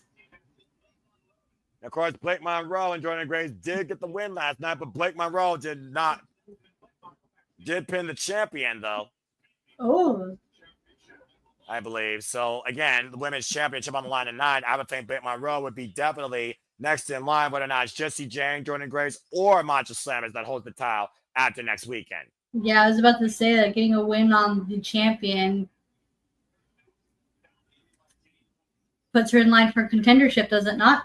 Yeah, I would say so. And of course, we know what's on the line here, Ash. The winner of this match is going on the Slammiversary to face Maja Slamovich and winner take all for the TNA Knockouts World title and the NXT Women's title. That would be something for like Jessie Jane if she actually not only does win this match, but eventually beat Slama, like Masha, proving to everyone that her win was not a fluke and she's more than just a tag team wrestler. Right now, Jordan Grace creating separation with Jessie Jane. And Jordan Grace now sending Jessie Jane face first in the top turnbuckle, a la full Nelson, 3-time backslide. And went for that knee, and I think Jordan Grace blocked it. Now Jordan Grace is going to hook up Jessie Jane. And Joe, man. I'm not sure who got the worst of that one there. Awkward landing by both. Yeah. Looks like Jessie Jane got the worst of it, though. Now Jane here hoisted up by Jordan Grace. Oh! Sit out powerbomb package folded in 2.5. So close. Jordan Grace winning the NXT Women's Championship finally. Fallon Henley, of course, former NXT Women's North American Champion who lost that title to Stephanie Vaquer, where Stephanie Vaquer went on to beat Giulia to hold both the NXT Women's North American and the NXT Women's Championship. Now possibly looking for that Juggernaut driver, and Jessie Jane trying to fight back here. And right now, Jordynne Grace again showing her strength. Yeah, absolutely. Just all muscle, all power. Oh, went for the Vader bomb. Jessie Jane got out of the way, though. Went for a big kick. Jordynne Grace able to scout it. Now up on the shoulders. And again, Jessie Jane able to get out. Back elbow. Grace cutting here with an elbow. Super kick by Jessie Jane. And Jessie Jane does have a strength and reach advantage, I will say. But she does. Look at those legs of hers. These are so goddamn long. And Jordynne Grace rocked off that boot. Was the problem that Jessie Jane once played rugby at a time or so. Right now, Jordynne Grace trying to create separation as women's champion here. And again, you got to watch Jasmine Nixon and Found Henry on the outside. Get to the midsection. Reverse, skins the cat. Lands on the apron. Jessie Jane went for a shot. Oh, and caught with a rising knee strike. Jordynne Grace might be on her feet here. She has her drift in the second rope. Ooh, that was a Swinging nice neck breaker. Oh, that was a neck breaker. I thought it was DDT. Okay. That was still sweet. Yeah, I thought first she was going to go for DDT, and then again, she worked the neck instead, turned it into a swinging neck breaker here, and hooked the far leg so Jordynne Grace couldn't go for the rope break, but Jordynne Grace still kicked out. Continuously working on that neck of Jordynne Grace. Oh, what's Jessie Jane's finisher? I believe this Jade's finisher is still a massive big boot, because I remember it rearranged the face of Gigi Dolan, but I'm not sure if she has a different finisher in mind. Okay, because I'm only asking because she's really targeting that neck. Well, I'm thinking like maybe that could play into one of her many finishing moves that she has. I think it's that lethal knee strike that knocked out Lainey Reed. That's her finisher. Went for a cannonball and came up empty as Jordynne Grace got out of the way. Up and over. Sunset flip. Cover now by Jordynne Grace. It's a 1 count. Matchbook cover looking to stack up Jordynne Grace. Kicks out. Now the reversal. Another pretty predicament. Able to get out of the way. Of course, now residing in Clearwater Beach, Florida is Jessie Jane. Oh, wow. Now the champ's in trouble here. Back press with the far leg. Oh, and Jordynne Grace almost got it. I don't know what that was, but that was a nice counter on Jordynne Grace. Yeah, definitely hooking up the leg. Almost a modified fisherman suplex. Still not quite enough, though, to put down this fatal influence. I do think Jordynne Grace, though, again, is closing in closer on the victory than Jessie Jane, if I'm being perfectly honest. And Jordynne Grace right now falls in. Jessie Jane able to scout her, though. Ooh. Oh, man. Able to rock her off that one. Of course, Jessie Jane's also been in the rings of the likes of Natalya Markova, just to put it out there when it comes to her in-ring experience prior to NXT. Of course, Natalya Markova, a mainstay name in the NWA. And now, what in the world is Jessie Jane? Oh, man! Wow, it connected. The Hurricane Rana. Bang! Got the knee, Grace me down and out, deep on the both legs, kick out. That too, by Jordynne Grace. Yeah, that was a beautiful sequence only, but still, unfortunately, it was not enough for Jessie Jane to get the victory. And you can definitely see right now a sense of desperation on Jessie Jane's face. The strategy by Jasmine Nix. That's what. Okay. By the glamour, Blake Monroe just knocked Found Henry out. Now you see Jessie Jane with the title. Arguing with the referee, though. The schoolgirl roll up by Jordynne Grace. Take on the leg. Oh, man. That was way too close. Got the super kick. Jordynne Grace. Back elbow strike connects. Yeah, it was like really whopped her, didn't she? Now Jasmine Nix with the NXT Women's Championship. Title in hand. You got one of Jasmine Nix wants to be at. Oh, man. Blake Monroe knocking her out cold. Now Blake Monroe with the NXT Women's title. And now the Glamour supporting Jordynne Grace in this endeavor. And Jordynne Grace looking for Paxley, the Juggernaut driver, but Found Henry coming into play again. Jessie Jane fighting back, though. Jordynne Grace able to scout her, blocking the kick. Big forearm. The Irish whip reversal, Irish whip. Oh, no! Oh my God. Knockdown goes the tie on the back. Knockout shot by Jessie Jane. The counter. Jessie Jane wins. Huh. Blake Monroe gets cost Jordan Grace. Jessie Jane is going to Slammiversary. I was not expecting to call that. I don't think that was an accident. I don't think that was an accident, Ash. I think that was blatant. It was. You very well might be right, Ash, and another fatal influence here in NXT. Jessie Jane is going to Slammiversary. Wow, that's gonna be a match. Oh, wait a minute. Blake Monroe and face to face with Jessie Jane. Whoa. Well, you were telling me earlier about maybe a fatal wait a minute. Well, whether or not Blake Monroe is a fatal influence, one thing's for sure, the glamour is all about the glamour. Jessie Jane is going to Slammiversary. Jessie Jane is still NXT Women's Champion. I'm glad I changed my pick because I knew WWE was going to screw Jordan Grace.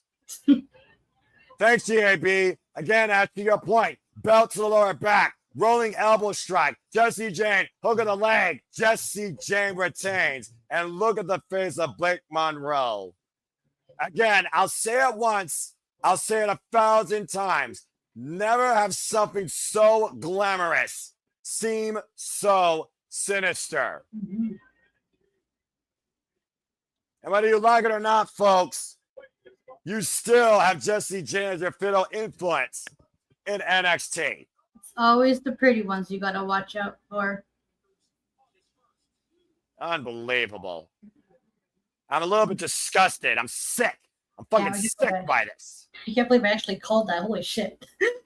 I knew it was going to happen because at the end of the day, WWE is going to be WWE. I know WWE for what it is, all right? They're trying to take over TNA. So why do you take over TNA with a fatal influence in NXT? Utter crap. Yeah. That just made me sick. Say, like, Masha was not going to retain against Jessie Jane. I pray to God that she does, but to your point now, folks, it's going to be official. Masha Sands will defend the TNA Knockouts World Championship against Jessie Jane for the NXT Women's Championship in winner take all. And you all just go ahead. Here's another question. Do you think Blake Monroe gets involved in this match like she did with this one? I think it goes a little bit further than that when they try to push her as a babyface. We know her so good as a heel. I think that she's going to continue to be a force in NXT, knowing that she, of course, wants the NXT Women's Championship. I could see her maybe feeling Jessie Jane's a more vulnerable target to maybe help her win, but I don't know. We'll have to wait and see in a week. Literally 7 days from today, folks. TNA Slammiversary. And of course, the next time we're covering WWE on PLE, on Peacock, it'll be the biggest part of the summer, Ash, where it goes 2 nights for the first time ever from MetLife Stadium. SummerSlam, of course, headlined by the American Nightmare Cody Rhodes, taking on John Cena again to regain the Undisputed WWE Championship. Good Lord. Yeah, you're not the only one, Cape Rare. I don't even know if freaking JJ's happy about that, honestly. And again, Ash, like we said, yeah, we're celebrating women's legacy in wrestling. Managed by Teddy Long, the former 2-time WWE Women's Champion, influencer in NWA and TNA.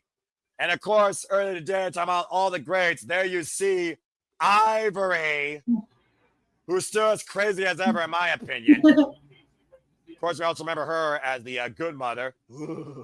Oh, there's Jacqueline now. That's Jacqueline right there, Ash. I recognize right. that.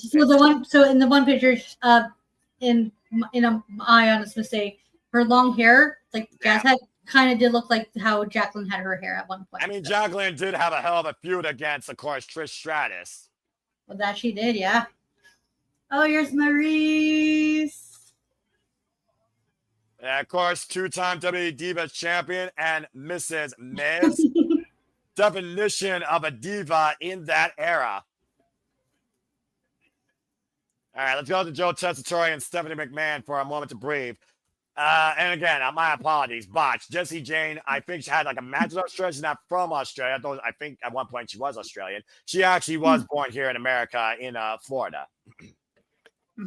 Well, anyway, Joe Tessitore and Stephanie McMahon watching on from the, I guess that's the Gorilla Monsoon position, right? So, of course, let's talk about not only the workers in ring, Ash. How about the broadcasters of the business, like Veda Scott, right? Renee Paquette, like the great podcasters, like Stephanie, like Denise Salcedo, of course. And of course, great friends here at Samoa Studios, like Arlene Dominguez, like Kat, for example. Again, there's such a prevailing influence of women in wrestling in and out of the ring. It's beautiful to see. And again, it's not just you. And of course, we appreciate you. Of course, we still have so much more to come tonight here, folks. Fatal four-way for the Women's Tag Team Championship still to come. We still have, of course, the WWE Women's Championship, as well as the Women's World Championship, a no-holds-barred contest, and a battle royal determined who will go on to challenge for a World Championship at Clash in Paris. I love how in these spaces, like in pro wrestling media, we have like women voices, which is really good because it is nice to have like these discussions with a female's perspective.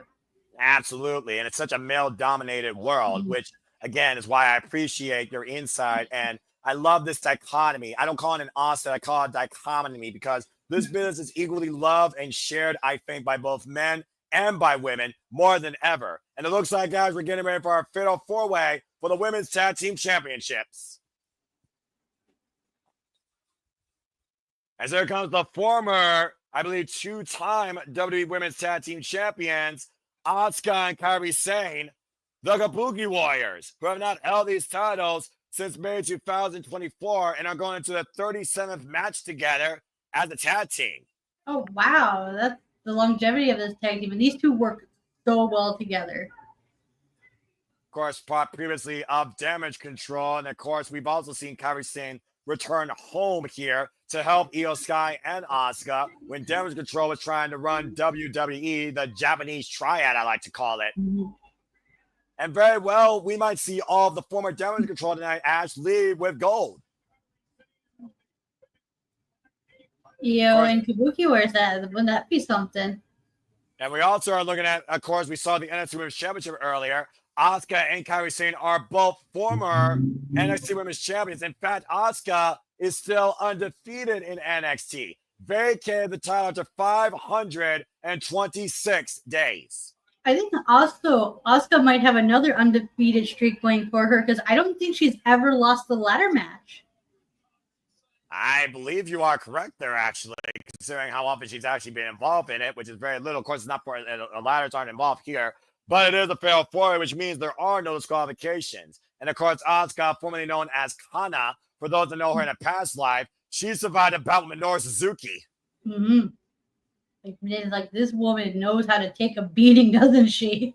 And give it. Right? She can dish and take it. Teaming together for the first time since Backlash last year.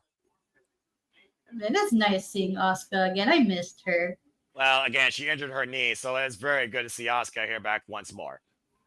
But they have a hell of a force to deal with in the former Delta from Australia. And trust me, she is from Australia because Rhea Ripley influenced her at a WWE trials along with Grayson Waller. I'm, of course, talking about Zarya. Look at this freaking Goliath. And hang time with Saruka. How about polarizing opposites? Right? Although, as the saying goes, opposites do attract. Of course, NXT Women's North American Champion, by the way, still. Hang 10. Saruka, of course, successfully retaining that against Izzi Dame. And, of course, Zarya and Saruka coming in here representing NXT. We saw, of course, at Great American Bash, as well as previously at Battleground, how much Zarya has gone to bat for Saruka. Of course, so Ruga's been turning minds all the time here, since being here in NXT. And she is the WWE Women's Speed Champion, if that title actually means anything, which it doesn't. I mean, Just it's a title. Title my ass. It's a title. It exists. It's not even for 15 minutes of fame and glory. It's 3 minutes of social media showcasing. Let's just call it what it is. To be fair, go ahead. I have heard some good things about Speed, though. Yeah, there's not a whole lot good of social media, but you can say there's a whole lot of good when it comes to the pedigree of this competitor. All hail the queen. You want to talk about an evolution of women's wrestling in WWE? Here's your status quo. Charlotte Flair.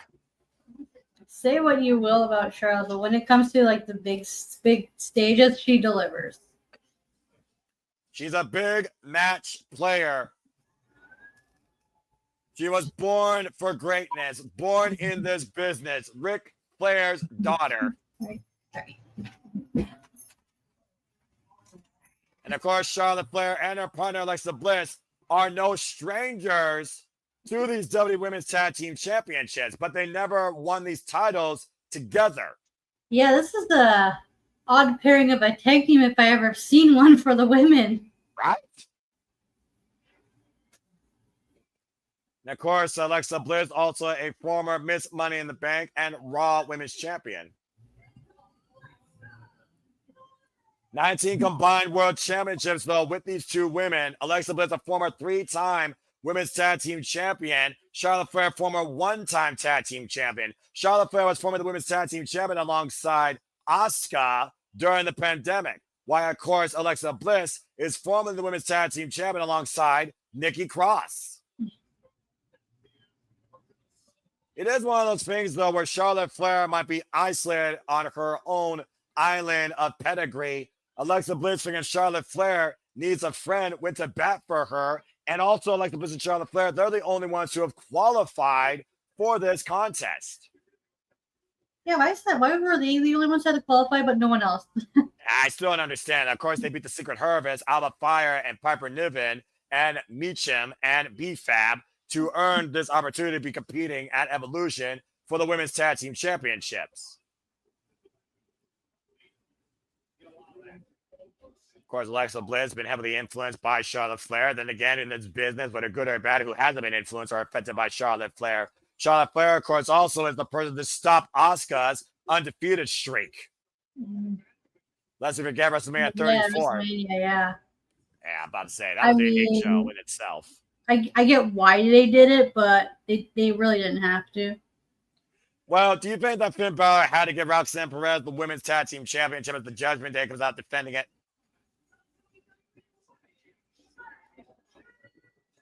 It is one of those things, though. I will say this about Roxanne Perez, that she's no stranger to the Women's Tag Team Championship. Of course, winning it back in NXT alongside Elena Black before breaking out into her own, becoming the face of NXT for the better part of the year. And the Prodigy has done everything with every opportunity she's been given. I like the dynamic we have. We have two mismatched two odd pairing tag teams and two tag teams that actually been working together as the cohesive unit. Even though Delta and Zarya were just were paired up, but they worked together as one cohesive unit despite not teaming them forever.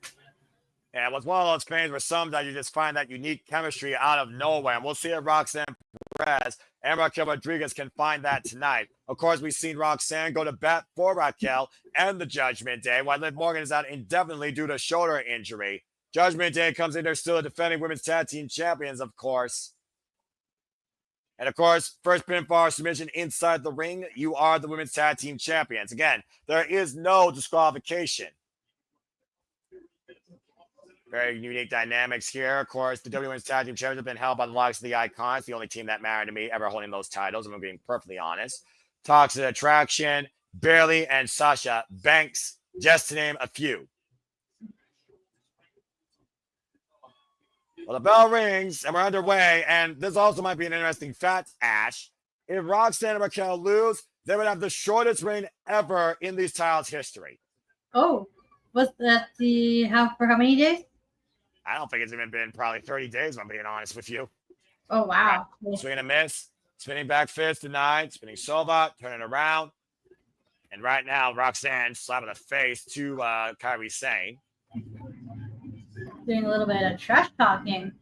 Well, again, Roxanne's developed this newfound attitude all the way back in NXT, where she literally cracked under the pressure of her own anxiety against Michael Satomura, and then went on to become a cover now, roll up, went on to become one of the longest, notorious NXT Women's Champions. And of course, performing in Money in the Bank, in the Royal Rumble, and of course, in the Women's Elimination Chamber. The Prodigy has done everything in WWE. Of course, former Women of Honor champion. Roxanne, Perez, and Raquel Rodriguez have been the Women's Tag Team Champions now, folks, for 14 days. Wow, that's really short. Yeah, think. And technically, this is their first defense. So you're hoping that if the Roxanne does retain, do you think she proves herself to Judgment Day? Well, I mean, she's already, I think, proved herself to Finn Balor. Let's not forget, she was an influence in Finn Balor and JD McDonough winning the WWE Tag Team Championships from the New Day, as if they did anything with them during their hero run. Now Raquel, and of course, compared by the likes of China and Big Daddy Cool Diesel, one of the strongest pound-for-pound women in WWE, who, of course, beat Rhea Ripley in Last Woman Standing, former NXT Women's Champion. Oh! The power of Raquel just scooping Kairi and planting her. Judgment Day, by the way, folks, are the 33rd Women's Tag Team Champions in these titles' history. The first champions was the Boss and Hug Connection back in 2019. And they had them for 49 days. And Raquel right now is just running roughshod here, Ash. Yeah, just going at that immense power of hers. And we'll see right now how well Raquel and Roxanne work together. Of course, one of the longest reigns for these titles was actually Chelsea Green and Piper Niven, who held it for 126 days, slightly longer than Damage Control, Dakota Kai, and Io Sky, who held them for 114. Oh, Alexa Bliss with the sneak tag.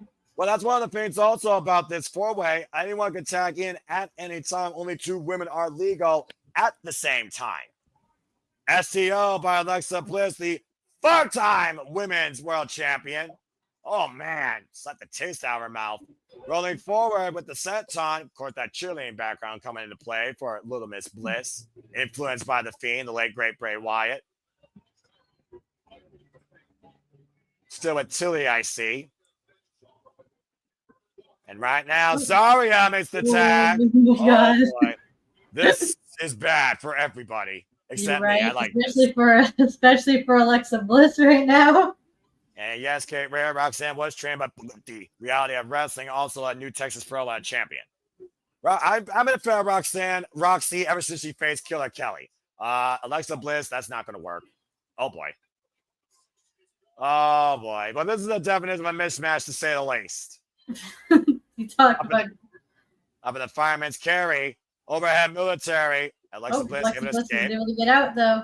That's a smart move with the chop block here. Bring the opponent on your level. Went for the DDT, but Zarya just too damn strong. And now hooking up Alexa Bliss in the stalling vertical. Look at this. Walking around with her tag made by Soruka.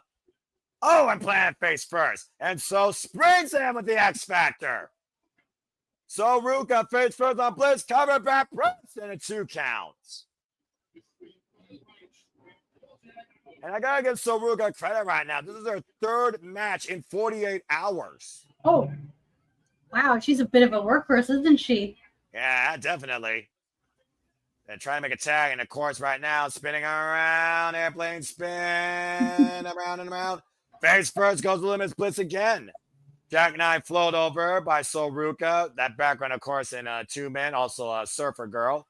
Big forearm smash. But Enziguri. Rock Soruka toward the champ's corner. Tap made by Raquel Rodriguez. Oh man, I'm gonna see Raquel and Zarya go at it. You and me both. Alexa Bliss sent in Judgment Day's corner, squashed by Raquel though. And right now, Roxanne and Raquel have regained control of this match, isolating Alexa Bliss. Oh, went for that boot out of the way. I was about to say, Roxanne and Raquel have been doing good teamwork together. And no kidding. And Charlotte Flair are now in the fray.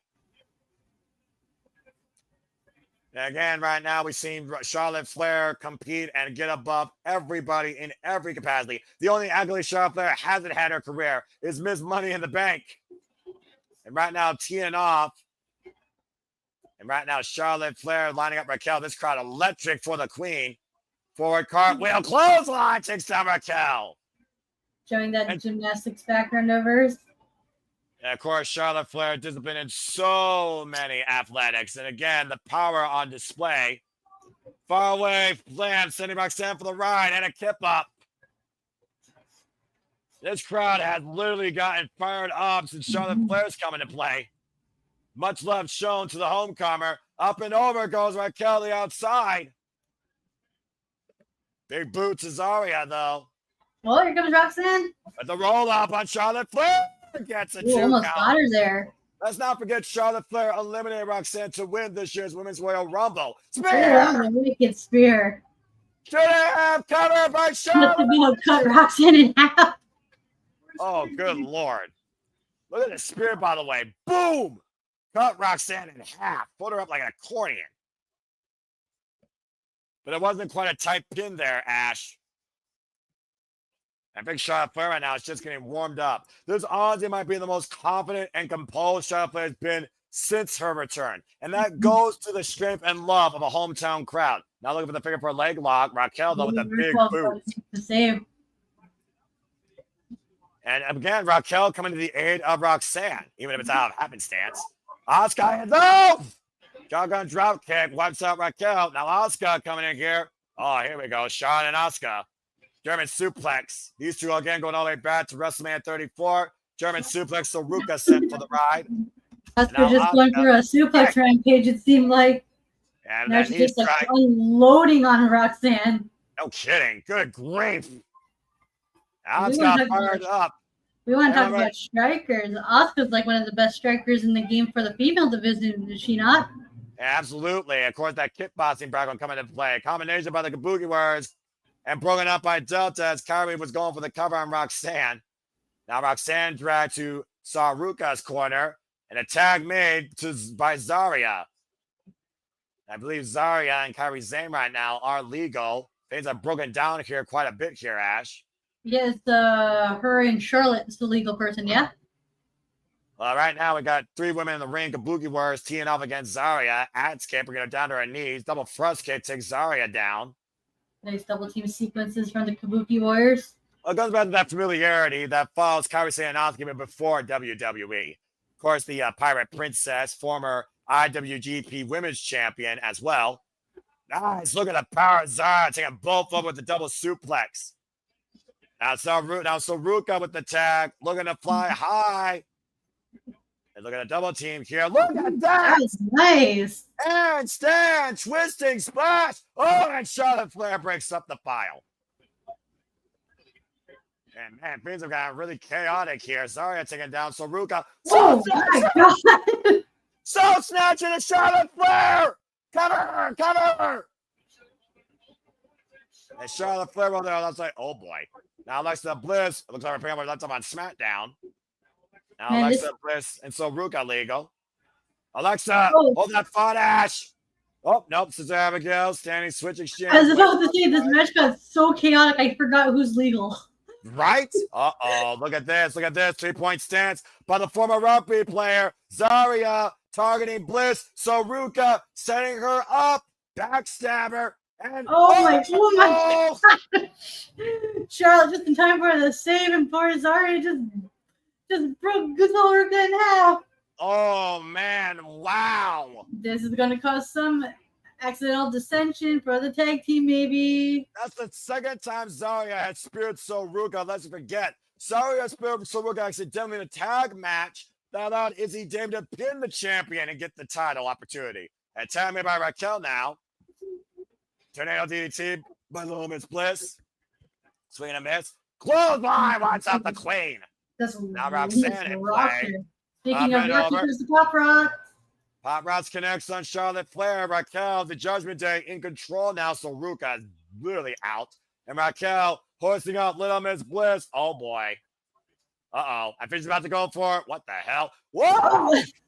Down goes everyone. Powerbomb under the pile on the outside. And the Judgment Day are isolated in the ring alone with Saruka and Zarya. And it looks like Raquel come out game plan. Torpe Suicida wipes the clean on the outside by Roxanne. Now Raquel hooking up Saruka, hoisted up. Uh-oh. What a arm choke slam. Chocola bomb cover. 2. Judgment Day retains. Pinning Saruka. As most people probably guessed, the NXT team was going to fall.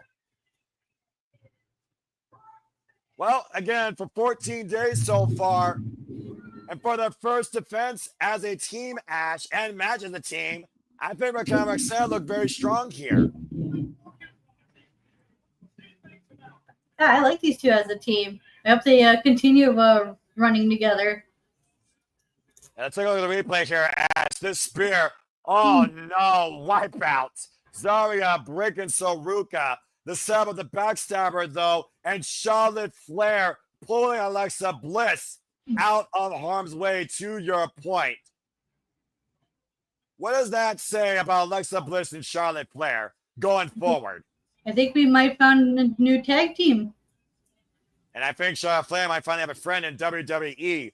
Meanwhile, Chocola Bomb, one-arm choke slam, choke bomb. Raquel stacks up Saruka. Wipe out for NXT. Judgment Day retains. This was a solid tag match. I love the double team moves each team did.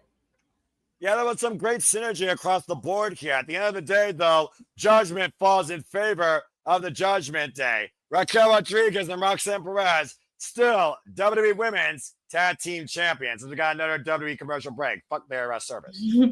It makes you wonder who's next for Judgment Day and what's going to happen between Zarya and Saruka going down in NXT.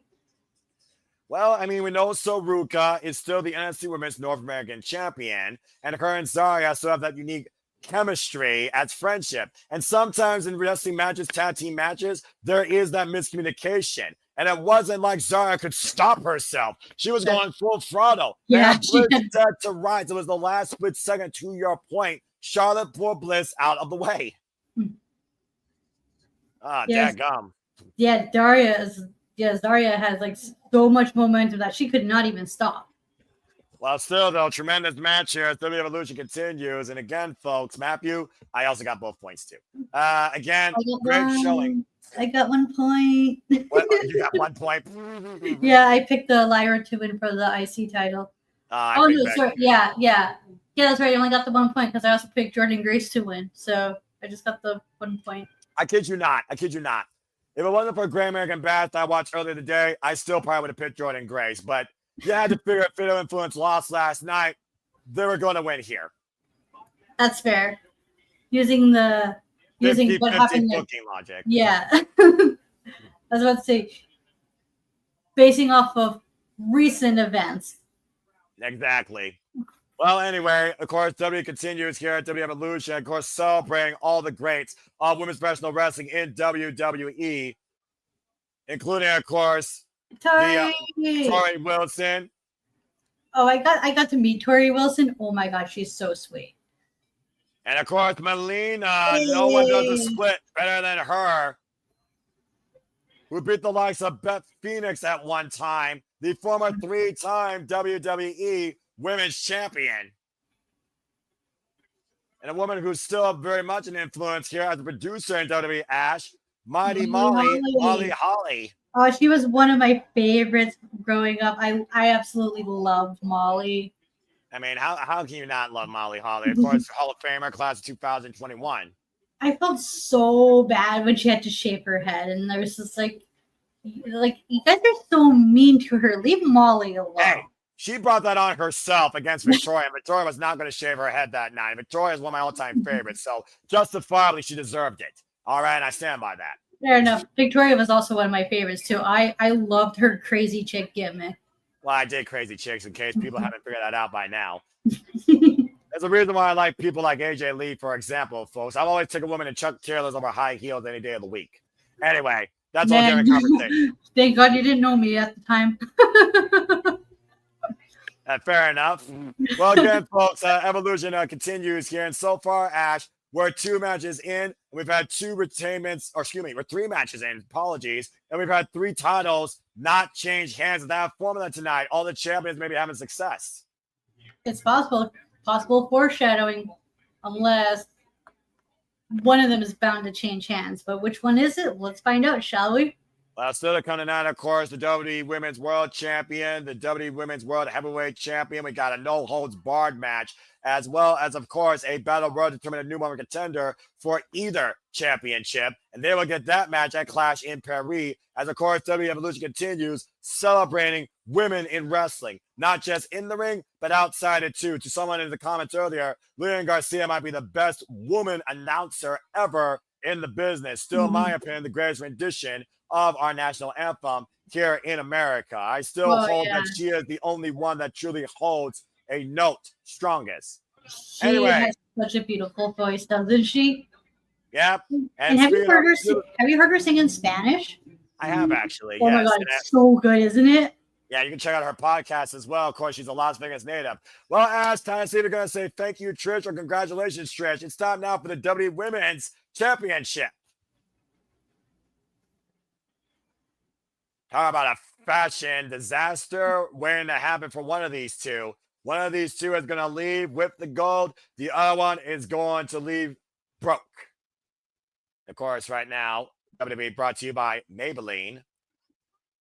And of course, it's been Tippy time ever since Tiffany Stratton arrived on the main roster last year.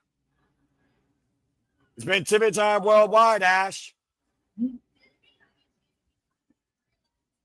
It's Tippy time in all time zones.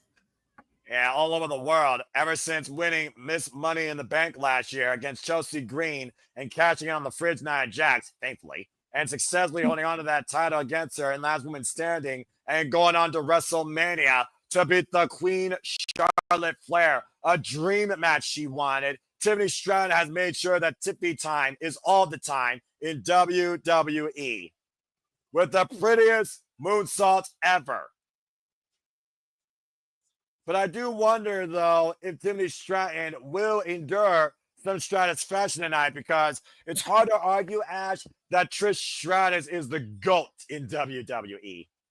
Oh, absolutely, because Trish has almost done it all. Like, everything that she can accomplish within her time, she's done it. Perhaps the greatest to ever lace those boots that I thought retired back in 2019 when she lost to the Queen, Charlotte Flair. Of course, also took part in the first ever Evolution, tagging alongside her greatest rival and friend, Amy Dumas, Lita. As Tiffany Stratton presented this opportunity to her. Go ahead. I was about to say, who did they go up against in that match again? Because I really enjoyed that tag match. I'm about to say, I'm trying to remember, but it was such a long, I think it was Beth Phoenix and Natalya. But I'll have to double check that to be sure. Because I don't know, for some reason, I thought Alexa Bliss was in that match. Actually, I think you're right now that I think about it. I think it was Alexa Bliss. But I can't remember who Bliss's partner was. I think it was Mickie James, actually. Hmm. Yeah, no. It was Mickie James, Alicia Fox. That's okay, that's who it was. Okay. No wonder it's forgetful for me because I don't think about Alicia Fox. Anyway. I will say this. She did a good job as the manager for Noam Dar. I really liked her with that. Those were such a unique pairing. It was a weird pairing. Of course, one of my favorite matches of Trish Stratus was WrestleMania 19 in that triple threat, where, of course, she held the title, which she won the title, of course, that night against Victoria. I almost feel like we're looking at 1A and 1B when it comes to a blonde and effective female athlete in WWE. That have taken the world by storm, Ash. Oh yeah, absolutely. Tiffany, ever since she gone on the main roster, she broke the stigma of NXT person calling up not being as successful as she was in NXT. Yeah, Tiffany Stratton, I think, came really to light when she won the NXT Women's Championship against Vaquer at Battleground and went on an incredible run. But again, as you said, Trish Stratus has done it all and looks to have one more milestone. More important than ever, she wants to win a title in front of her children, as of course Trish Stratus is now a mother. So will it be Tippy time or Trishy time? Time to find out tonight at Evolution. And I'm not going to lie, that is one of my favorite themes of all time. Screw you, Death Rebel. Thank Christ he didn't Death Rebel her. I stand by that. I'll find by on that mountain. Oh, I like how in the medallion is the women's title. Former 7-time Women's World Champion, Hall of Fame Class 2013. And as I said earlier, competed at the first Evolution. And yeah, I'm about to say a good point there, Ash, as she's paying homage to the original Women's Championship. Oh man, I love that title. Like sure, there wasn't that much women's wrestlers around the time I started watching it. So because that title didn't feel important, but oh my god, I love that. In my opinion, Victoria, Lita, Trish Stratus were the only three to truly define that championship. Mm-hmm. In its presentation. Bring it back to importance. Exactly. I love this song. Well, what time is it, Ash? It's Tippy time. Beverly Hills versus Canada. And Tiffany Stratton, of course, who's taking the world by storm, trained by the likes of Mr. Anderson,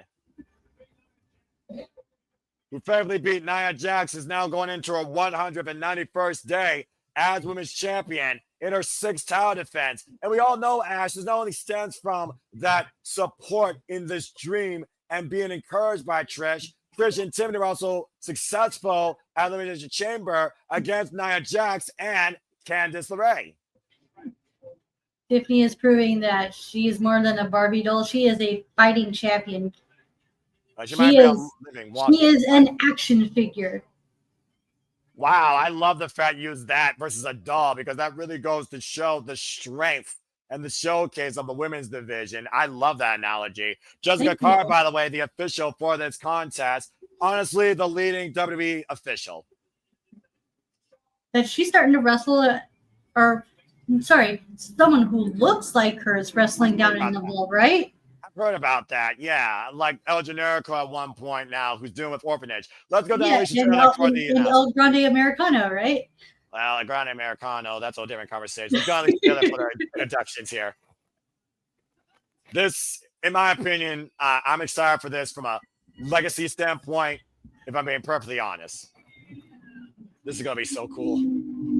We got the past versus the future here in the present. Well said. From Toronto, Ontario, Canada, 49 years of age, 25 years earned in this game. Trish Stratus. You can make the argument that Trish is the greatest women's wrestler of all time, not just in North America, but even worldwide. Or is that too much praise? I mean, that's up to you, Ash. I'm not going to judge you. Okay. Tiffany Stratton at 26 years of age, and literally probably less than 3 years in the game, reigning, defending WWE Women's Undisputed Champion. Like you said yourself, the comparisons with Tiffany Stratton and Trish Stratus is like night and day. Perfect showcasing of the evolution of this women's division for more than just a pretty face. Mm-hmm. That's what this women is all about. Like, not only were we pretty, but we're pretty dangerous and pretty deadly. Bell reigns were underway. Tiffany Stratton, by the way, is the 30th WWE Women's Champion in this title's legacy, going all the way back to the first, to your point, Charlotte Flair in WrestleMania 32 in 2016.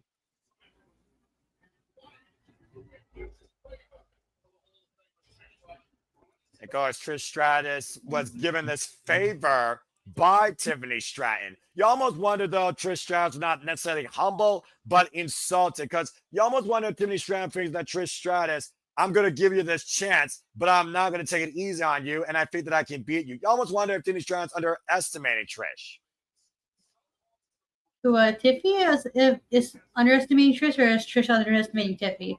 I think Tiffany's underestimating Trish because Tiffany is the now, to your point, why Trish is the past. Remember what Tiffany said. This isn't the Attitude Era anymore. Right. To her point, the Attitude Era for like women's wrestling was not the best, but I will say this. Trish was also part of the Ruthless Aggression era, and that's where she really showed her stride as a professional wrestler. Damn it. Of course, against the likes of Jazz, Jacqueline, Victoria, Amy Dumas, her ultimate rival and friend, and of course, transcending beyond that to Mickie James. And right now, Tiffany Stratton just learned what Trish Stratus brings to the table 25 years later. And she may be. Like, Trish has not lost the steps. Like, she hasn't been in the ring for a while, but it doesn't seem like it. Of course, that yoga background is going to definitely come into play here because we all know Trish Stratus is extremely dynamic in her in-ring style. Tiffany Stratton, though, the hip attack, though, against the second rope to Trish Stratus, covered now by Tiffany, hook the far leg. It's a 2 count by Jessica Carr. And again, you've been so impressed with Tiffany Stratton since you've seen her on the main roster. Did you see her work in NXT, Ash? I wasn't watching NXT at the time. I was just going based off from what I've heard about her run down there. Yeah, again, I thought Tiffany Stratton was just another pretty face that Vince McMahon wanted to redefine the Divas era with, and she proved me dead wrong when she beat Lara Valkyria. Nice snap German there by Tiffany Stratton. Now bringing Trish Stratus onto the apron, still holding the head. And right now, Tiffany. Oy. Oh, I think that was the counter. And right now, Trish, the handstand, head scissors, sending Tiffany down the floor. Wow, she's tumbled and she looked like she tumbled, but she stuck the landing there. And well done, well executed there by the 7-time WWE Women's Champion who held that title that you see encrest on her, to your point, Ash, 828 days combined. Crowd chanting, you still got it. I would say never lost it. Right? And right now, Trish Stratus back in the ring with Tiffany. Swing and a miss by Tiffany. Hoisted up. Spinebuster. Covered now by Trish. Gets a 2 count. And let's keep in mind, Ash, the winner of this match has the Queen of the Ring waiting for them no matter what at SummerSlam. Jade Cargill. Ooh. Jade versus Tiffany. I wouldn't mind that. Also, you know what? I wouldn't mind Jade versus Trish as well because I love the power dynamic. Because Trish is no stranger to battling monsters. Change that's the truth. Back elbow strike. Victoria being one of those biggest monsters of her past. And same with Jazz, the big powerhouse too. Oh! Down goes Tiffany. Tornado DDT. Cover here with the far leg. It's a 2 count. Yeah, Trish Stratus, by the way, folks, stands at a statuesque, I believe, 5'9", 119 pounds. Mm-hmm. Yeah, she's a tall girl. She's got 3 inches on me. She's probably got at least that on Tiffany Stratton, if we're being quite honest here. Yeah. Of course, again, Tiffany Stratton, trained by the likes of Ken Anderson, as well as Sarah Model in the WWE Performance Center. Open palm strike there. And a receipt in kind by Trish Stratus. Both these women right now just lining each other up here. I like just this. Both exchanging blows. Ooh, big super kick takes Tiffany down. Or excuse me, Trish down. Yeah. Going to, again, her 6th defense tonight with wins over Bayley, Nia Jax 3 times, and Charlotte Flair. Showing some of that athletic background of hers. Back elbow strike in the corner with the continual moonsaults. Oh, and look at that mockery of Trish. Hoisting her up. Oh, wow. Nice. And cover, unique backbreaker, gets a 2 count.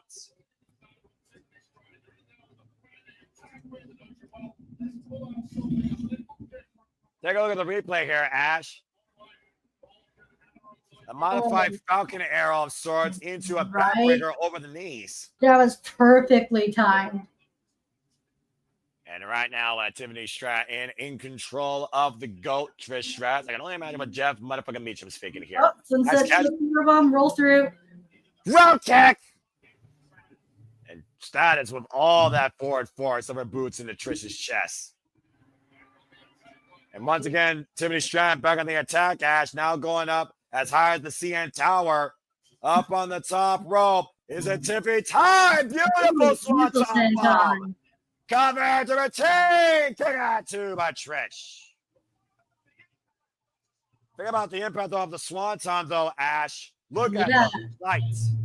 Right? Oh, my God. That was beautiful. Picture perfect by Tiffany Stratton. And right now, look at the prettiest moonsault. Well, nicely scouted by Trish there. A great scouting, of course, as Trish Stratus has seen it all from them all. It's like she's no strangers to moonsault counters, especially with her feuds with Lita. And look at this maneuver, looking for maybe some satisfaction, and Tiffany able to fend it off, though. And again, maybe the handstand, head scissors, takeover. Tiffany caught again. Now Stratus in control. Check. That might have knocked her out. No. Oh, I thought she had it.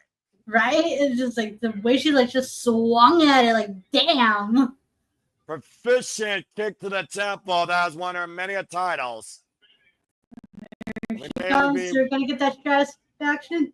Possibly. Nope. Tiffany counter. Nicely countered there. The fireman's carry. Steamroller. For the moonsault. Prettiest moonsault. No, he's got counter there. And beat her in now. Tiffany caught by Trish. Looking for the satisfaction. For the win. For the title. Damn, Tiffany barely with the kick, barely on time with the kick out there. Ooh, that was damn near close. Look at the replay here, Ash. Beautiful sequence here. The counters. Picture perfect satisfaction. Center of the ring. People are jumping out of their seats off that. 2 9/10. Way too close for comfort there. I thought Tiffany time was up. Trish Stratus, of course, who has been. Want to go to the top rope herself now? Well, I mean, hey, if you can't win out your own playbook, why not take someone out of your opponent's playbook? Right. And we don't usually see Trish Stratus go up to the top rope for this. Move for moonsault, I got the knees up. And now Tiffany, with the kick of her own. Well, right now trying to look for possibly hooking her up. Alabama Slammer. And let's try it again, Ash. Prettiest. Moon, salt. There it is. Cover. 2. Tiffany retains. This was a pretty solid match. For anyone that thought that Trish Stratus was going to get a moment at the expense of Tiffany, you were sadly mistaken. Tiffany time is still very much alive. Tiffany Stratton still WWE Women's Champion. To your point, Ash, she just beat the GOAT of the past the same year, arguably against the GOAT of today's women's division. She has wins now over Charlotte Flair and Trish Stratus. Like beating two of who many people argue is the greatest women's wrestler of all time. And that prettiest moonsault ever was the seal that did the deal. Tiffy time ain't up yet. Tiffany time continues to ride high tonight at Evolution. Congratulations, Tiffany Stratton. Still WWE Women's Champion. Yeah, I got 2 points. Impressive performance by Tiffany Stratton. And I will say once again, thank you, Trish. Does make me wonder, though, Ash, will we see Trish Stratus again in the ring? I hope so. Championship. I don't see her. Ooh, wait. Trish has never won the Intercom. Ooh, wouldn't that be something? Becky versus Trish for the IC title? Well, we all know the fall from their history. As you see, Tiffany Stratton left Trish Stratus the ring. 25 years earned, Trish. A woman that pioneered this evolution that we have today, Ash. There's no denying that. No, absolutely. And the crowd giving her a standing ovation, and rightfully so. Man, like what Trish has done for this business, not just for like women's wrestling, but for wrestling in general. You're not wrong. You're not wrong. Definitely one of my biggest influences in women's wrestling. At a time that I thought WWE was the definition of underwhelming. And we'll see if we'll see Trish Stratus compete at this high level again in the future. Who knows? Regardless, there will always be 100% satisfaction guaranteed, thanks to her. Absolutely, yeah. No refunds needed. No refunds necessary. And no kidding there. Well, again, so far, a great match and a great night. And again, Ash, all champions have retained. For the time being. Well, I mean, again, we still have the one match I think that's going to be the most polarizing to that status quo. Well, as again, folks, we're here covering WWE Evolution. Stay tuned. The WWE Watch On schedule is not going to stop anytime soon. And we'll be going to war for Survivor Series War Games in San Diego this November. Of course, as the Thanksgiving tradition that's been going on since 1992. And you see this past Friday, we got a little bit of spotlight here. Rey Mysterio, the WWE Hall of Famer, throwing out the first pitch for the Padres. Who, of course, was in San Diego, his stomping grounds. For the very first time, Survivor Series comes to us from Petco Park. Survivor Series War Games, Ash, once again. In the baseball stadium, interesting. And an outdoor Survivor Series for War Games, nonetheless. Yeah, well, how's that going to work out? I guess we'll find out. Because cover out Trailblazers and WWE Hall of Famers, there you see the WWF Women's Champion, Medusa, better known as Alundra Blaze. And there she is with that title. The title that she once threw away in a trash can. And of course, they battled that woman who held the women's title, one-time world champion, Kelani Kai. Who was involved, I believe, at the very first WrestleMania. I want to give a special thank you, by the way, to a song that's not Def Rebel and actually seems tolerable for the night. Tombstone Town by Outlaw Country Remix, Dorothy featuring Lainey Gardner and Slash. Honestly, one of the better W official themes I've heard in a long damn time, not by the weekend.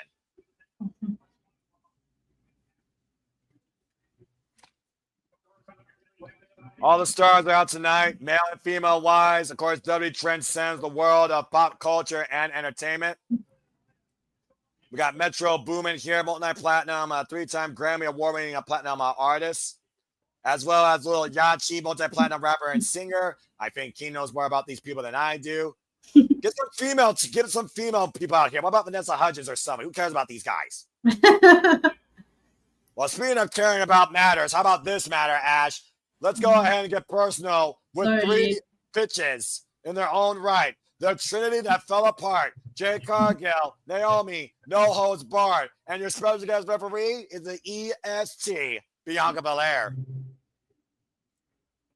As, of course, we have another little cold opener here and preview. I mean, as we didn't really talk about this, but what do you think about this fallout and this match where we know no matter what, both women have world title opportunities on the line? Jade is guaranteed. Naomi is controlled, but the EST controls the result of the outcome tonight between these two rivals. Yeah, it's gonna be like, how is she gonna play into a factor, because she has like torn emotions as well, especially with the fallout between Naomi and Jade Cargill. Because Bianca is like trying to explain, get to Naomi is like why she did what she did.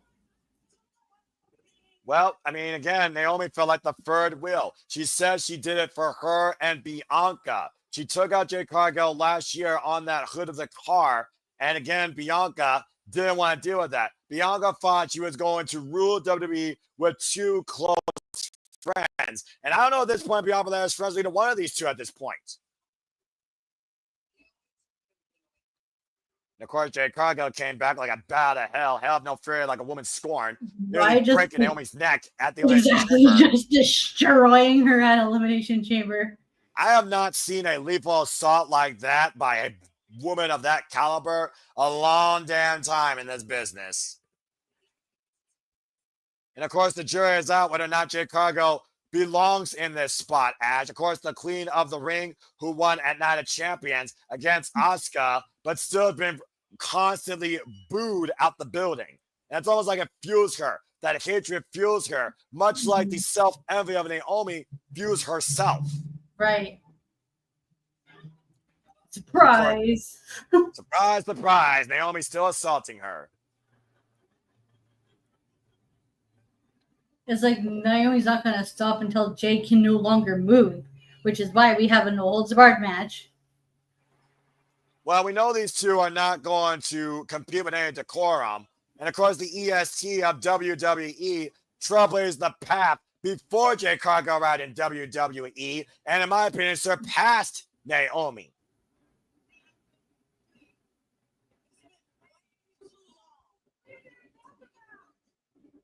Why do I feel like a fix is in tonight? I really have a deep, dark, dangerous suspicion about this match.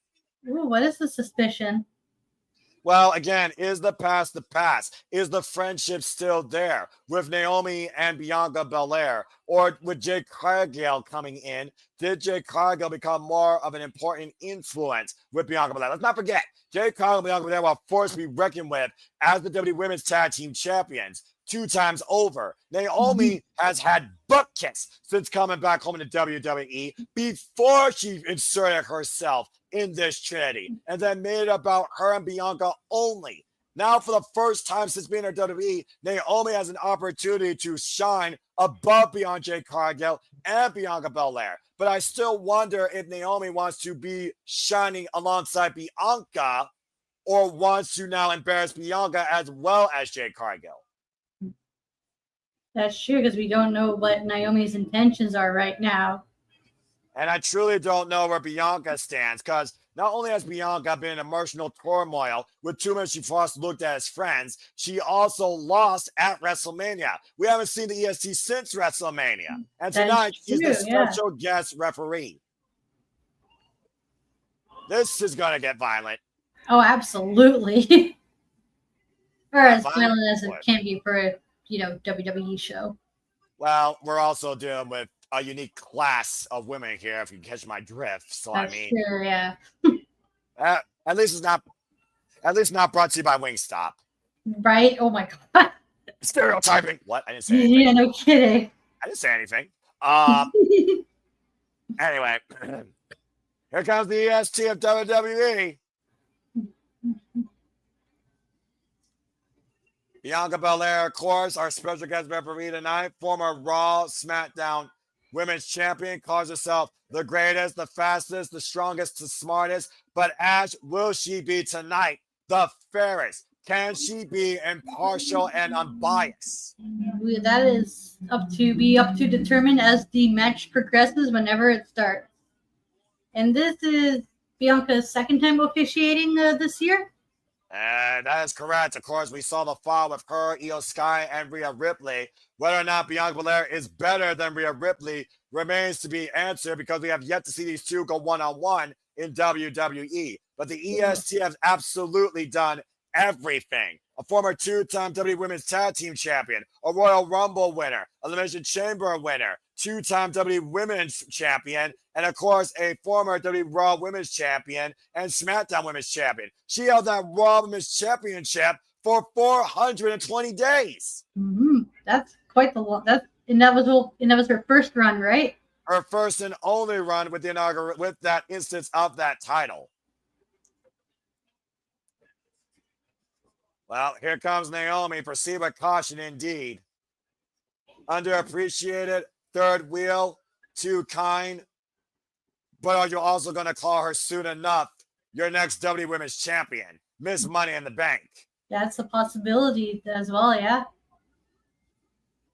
Of course, Trinity, former TNA Knockouts World Champion. As we saw earlier, Monster Slams defend TNA and the Knockouts title against Jessie Jane of NXT after Blake Monroe screwed Jordan Grace. I do wonder this, though. What is Naomi's MO? Because we didn't see her go after Tiffany Stratton to try and cash in.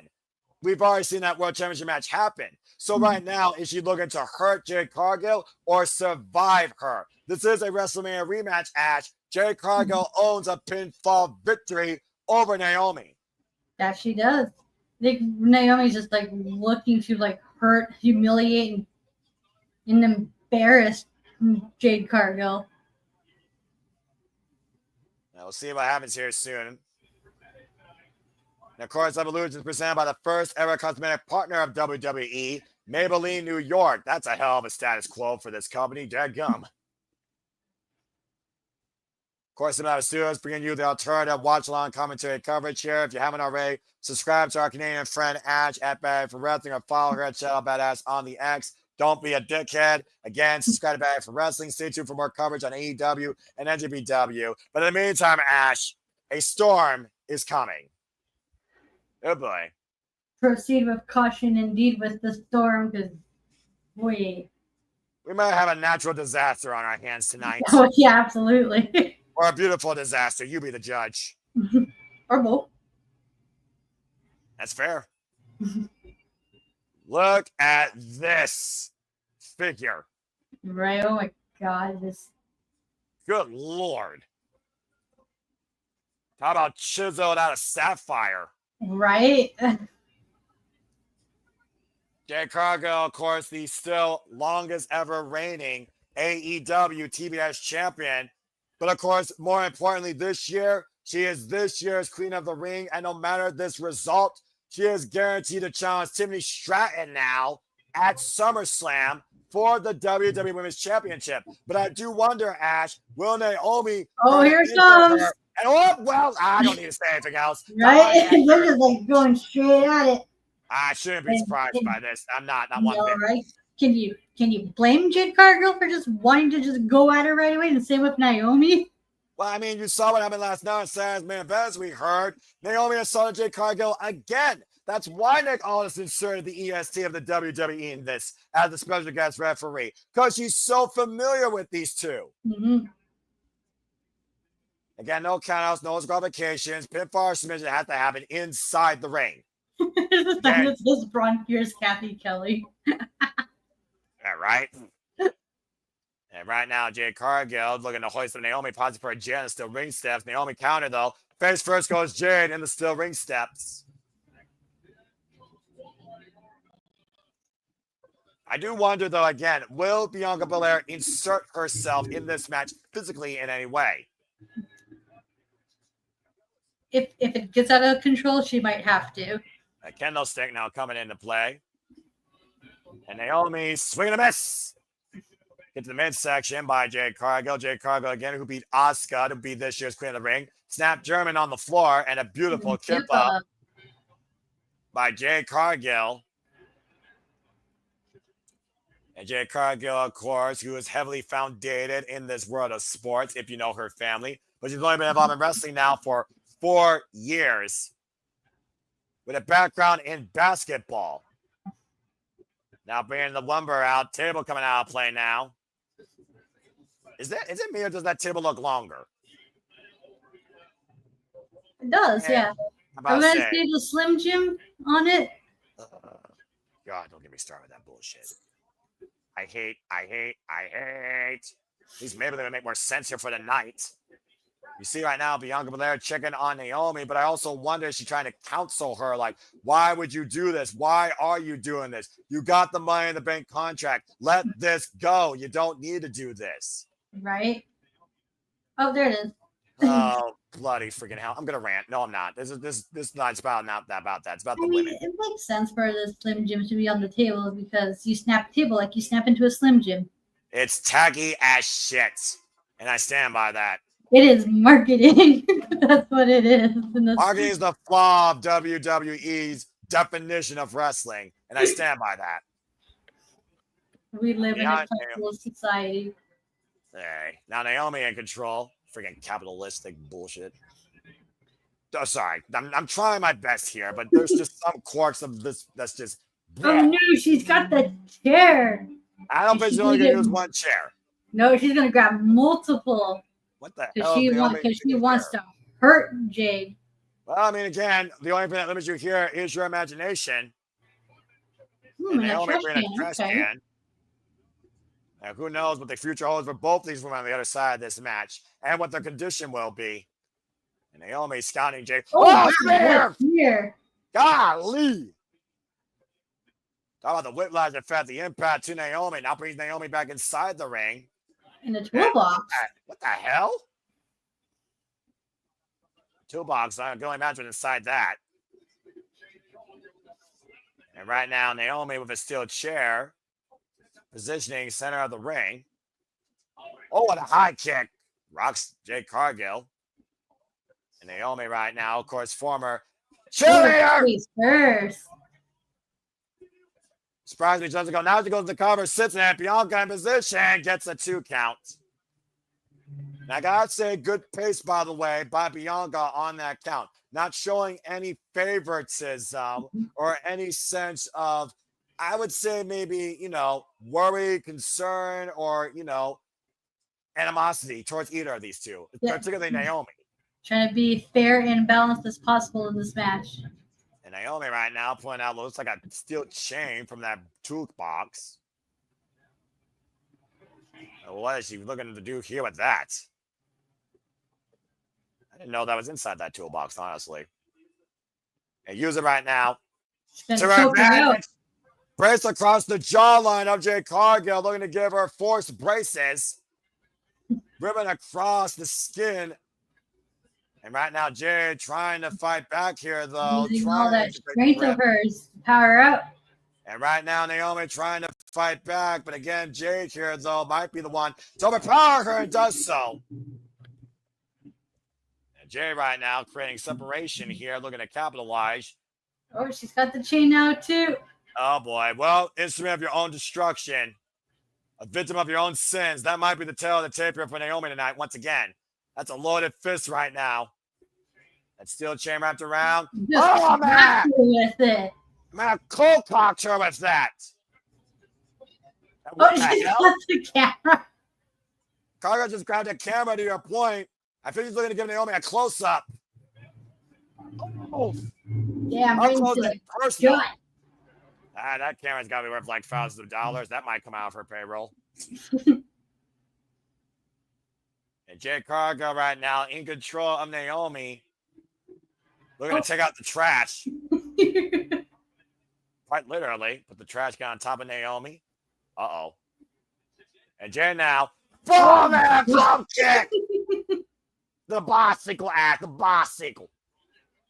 Good Lord. Well, you can't see it, but you sure as hell can feel it. Right? Especially like just ricocheting off that kick from the inside of the trash can. Now Jade Cargill with a toolbox in it. You're gonna throw the toolbox on Oh no! Oh no! Oh my gosh!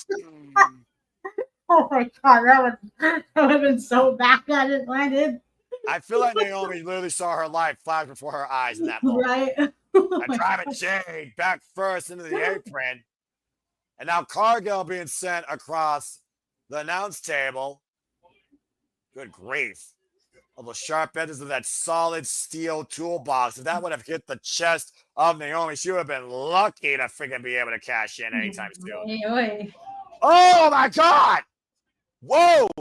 Right into their TV monitor in the front. The drop kick. Jade Cargill's head bouncing off that screen. Just like she did with the windshield of the car. Good point there, Ash. Holy hell. You see Bianca Belair. Check out the replay here. You see the drop kick here into the side of Jade Cargill, thrusted through that LED monitor exploding on impact. And here that is another table being set up. I got short some execution there if she wasn't careful. Cargill's barely moved, though. Allowing Naomi to do more damage or come up with more devious mindsets. The devious, dangerous imagination of this unhinged Naomi has been a force to be reckoned with, and Jade Cargill's worst nightmare. I don't think Naomi was gonna make sure that Jade's unable to compete at SummerSlam. You saw Bianca over there checking on the well-being of Jade Cargill, who I still feel like Bianca looks at more as a friend than Naomi at this point. You know Jade's not going to quit. And right now, oh my God! Eyeball. Into the table, they to point Jade Cargill protecting her vision for her life. How about Lily trying to take an eye? Damn, it's like, I mean, I know eye for an eye, but goddamn. Yeah, I didn't think he was going to go literal with that. Right? Again, Naomi thinks this is all a joke. She's having fun out here. A high kick, though, by Naomi rocks Jade. Now Jay suspended on the apron. Hitseeker! Just planted her on the apron. Good great. This may be over. Too bad it's not last woman standing. Right. Oh my God, that would have been something. Yeah, I wouldn't mind seeing these two go at it in the last woman standing match. That would have been pretty sweet. Yeah, far more aggressive nature coming out of Naomi tonight versus their encounter at WrestleMania. Yeah, Naomi means business. She just wants to hurt Jade at any cost. And off the apron through the table goes Cargill to the floor with the chair shot to the face. But you gotta get Cargill back inside the ring. Pinfall is going to be rendered inside the ring. And right now, Naomi's still stewing over that loss at WrestleMania. Hell-bent to do anything to break Jade Cargill. Face first on Jade chair. Coming out by Naomi. Kick out at two. Kicks out. That was a very sluggish, slow, weak kick out by Jade Cargill, though, Ash. Take a look at the replay here. The chair pushing the Jade and gravity doing the rest of the work. I would say that Naomi has hindered Jade's body more in this match than Jade has Naomi. Right? And Jade's just like kicking out on instinct. Well, again, the thing is, though, Cargill's got the guaranteed title opportunity. Why continue to perverse through this punishment? Just let Naomi feel good and move on to something better. You got 3 weeks literally before you got to face Timothy Stratton. Ain't that crazy? 3 weeks before SummerSlam. Yeah. Oof.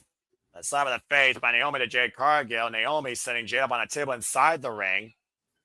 And now a chair set on top of Jade. This is not going to end well. Yeah, she's just really looking to punish Jade unless Jade somehow can find her to move. Naomi right now with the ascent to your place. Just whacks her with the chair.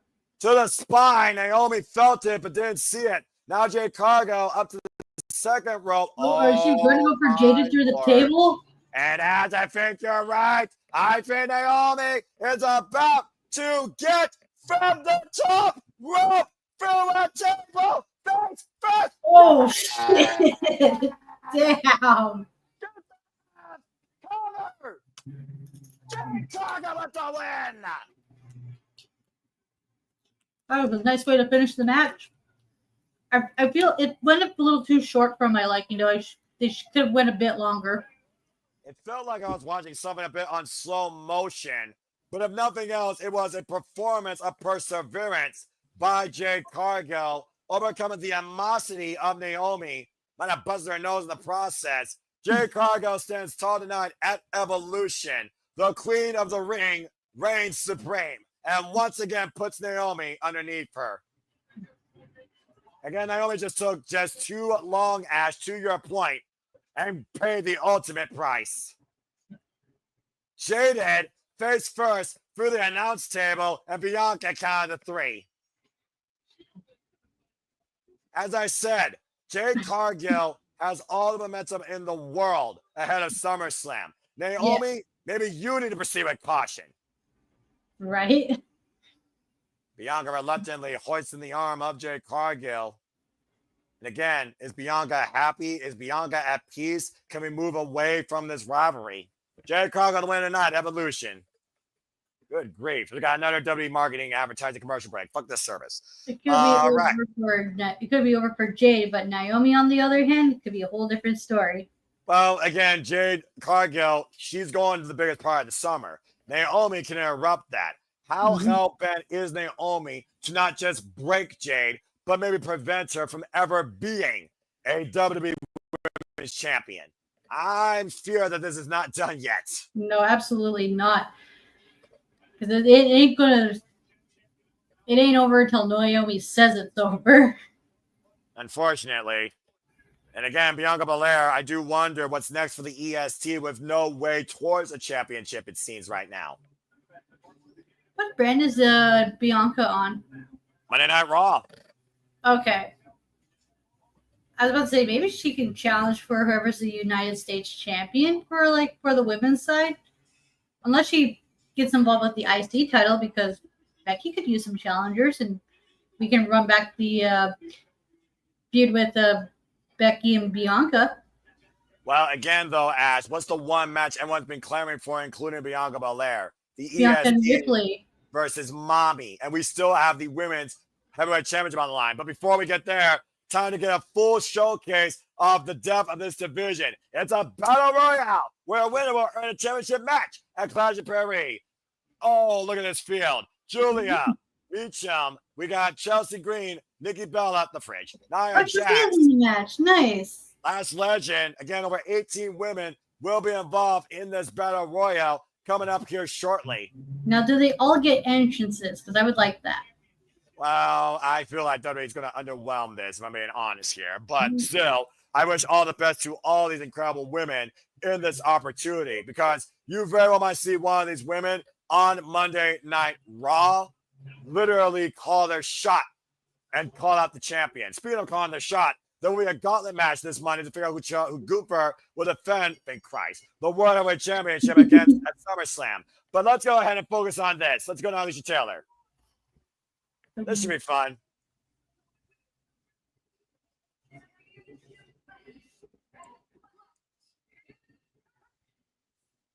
Again, over the top rope, Battle Royale rules. Both feet hit the floor. You are eliminated. Oh, here comes possibly not just Caitlyn, but any casual fan's favorite, Nikki Bella. Kind of poetic how the WWE Hall of Famer comes out first, Ash. Also, Evolution main eventer. Oh, yeah, that's right. She main evented against Ronda Rousey for that women's title, right? That's right. You want to talk about people that trailblaze a path in WWE, talk about where divas were not given enough of a chance. Nikki Bella was at the forefront of that. Proving, like, as the evolution came around, she began to prove that she's more than just a pretty face. She can hang with them, and she gotten better and improved as the years progressed.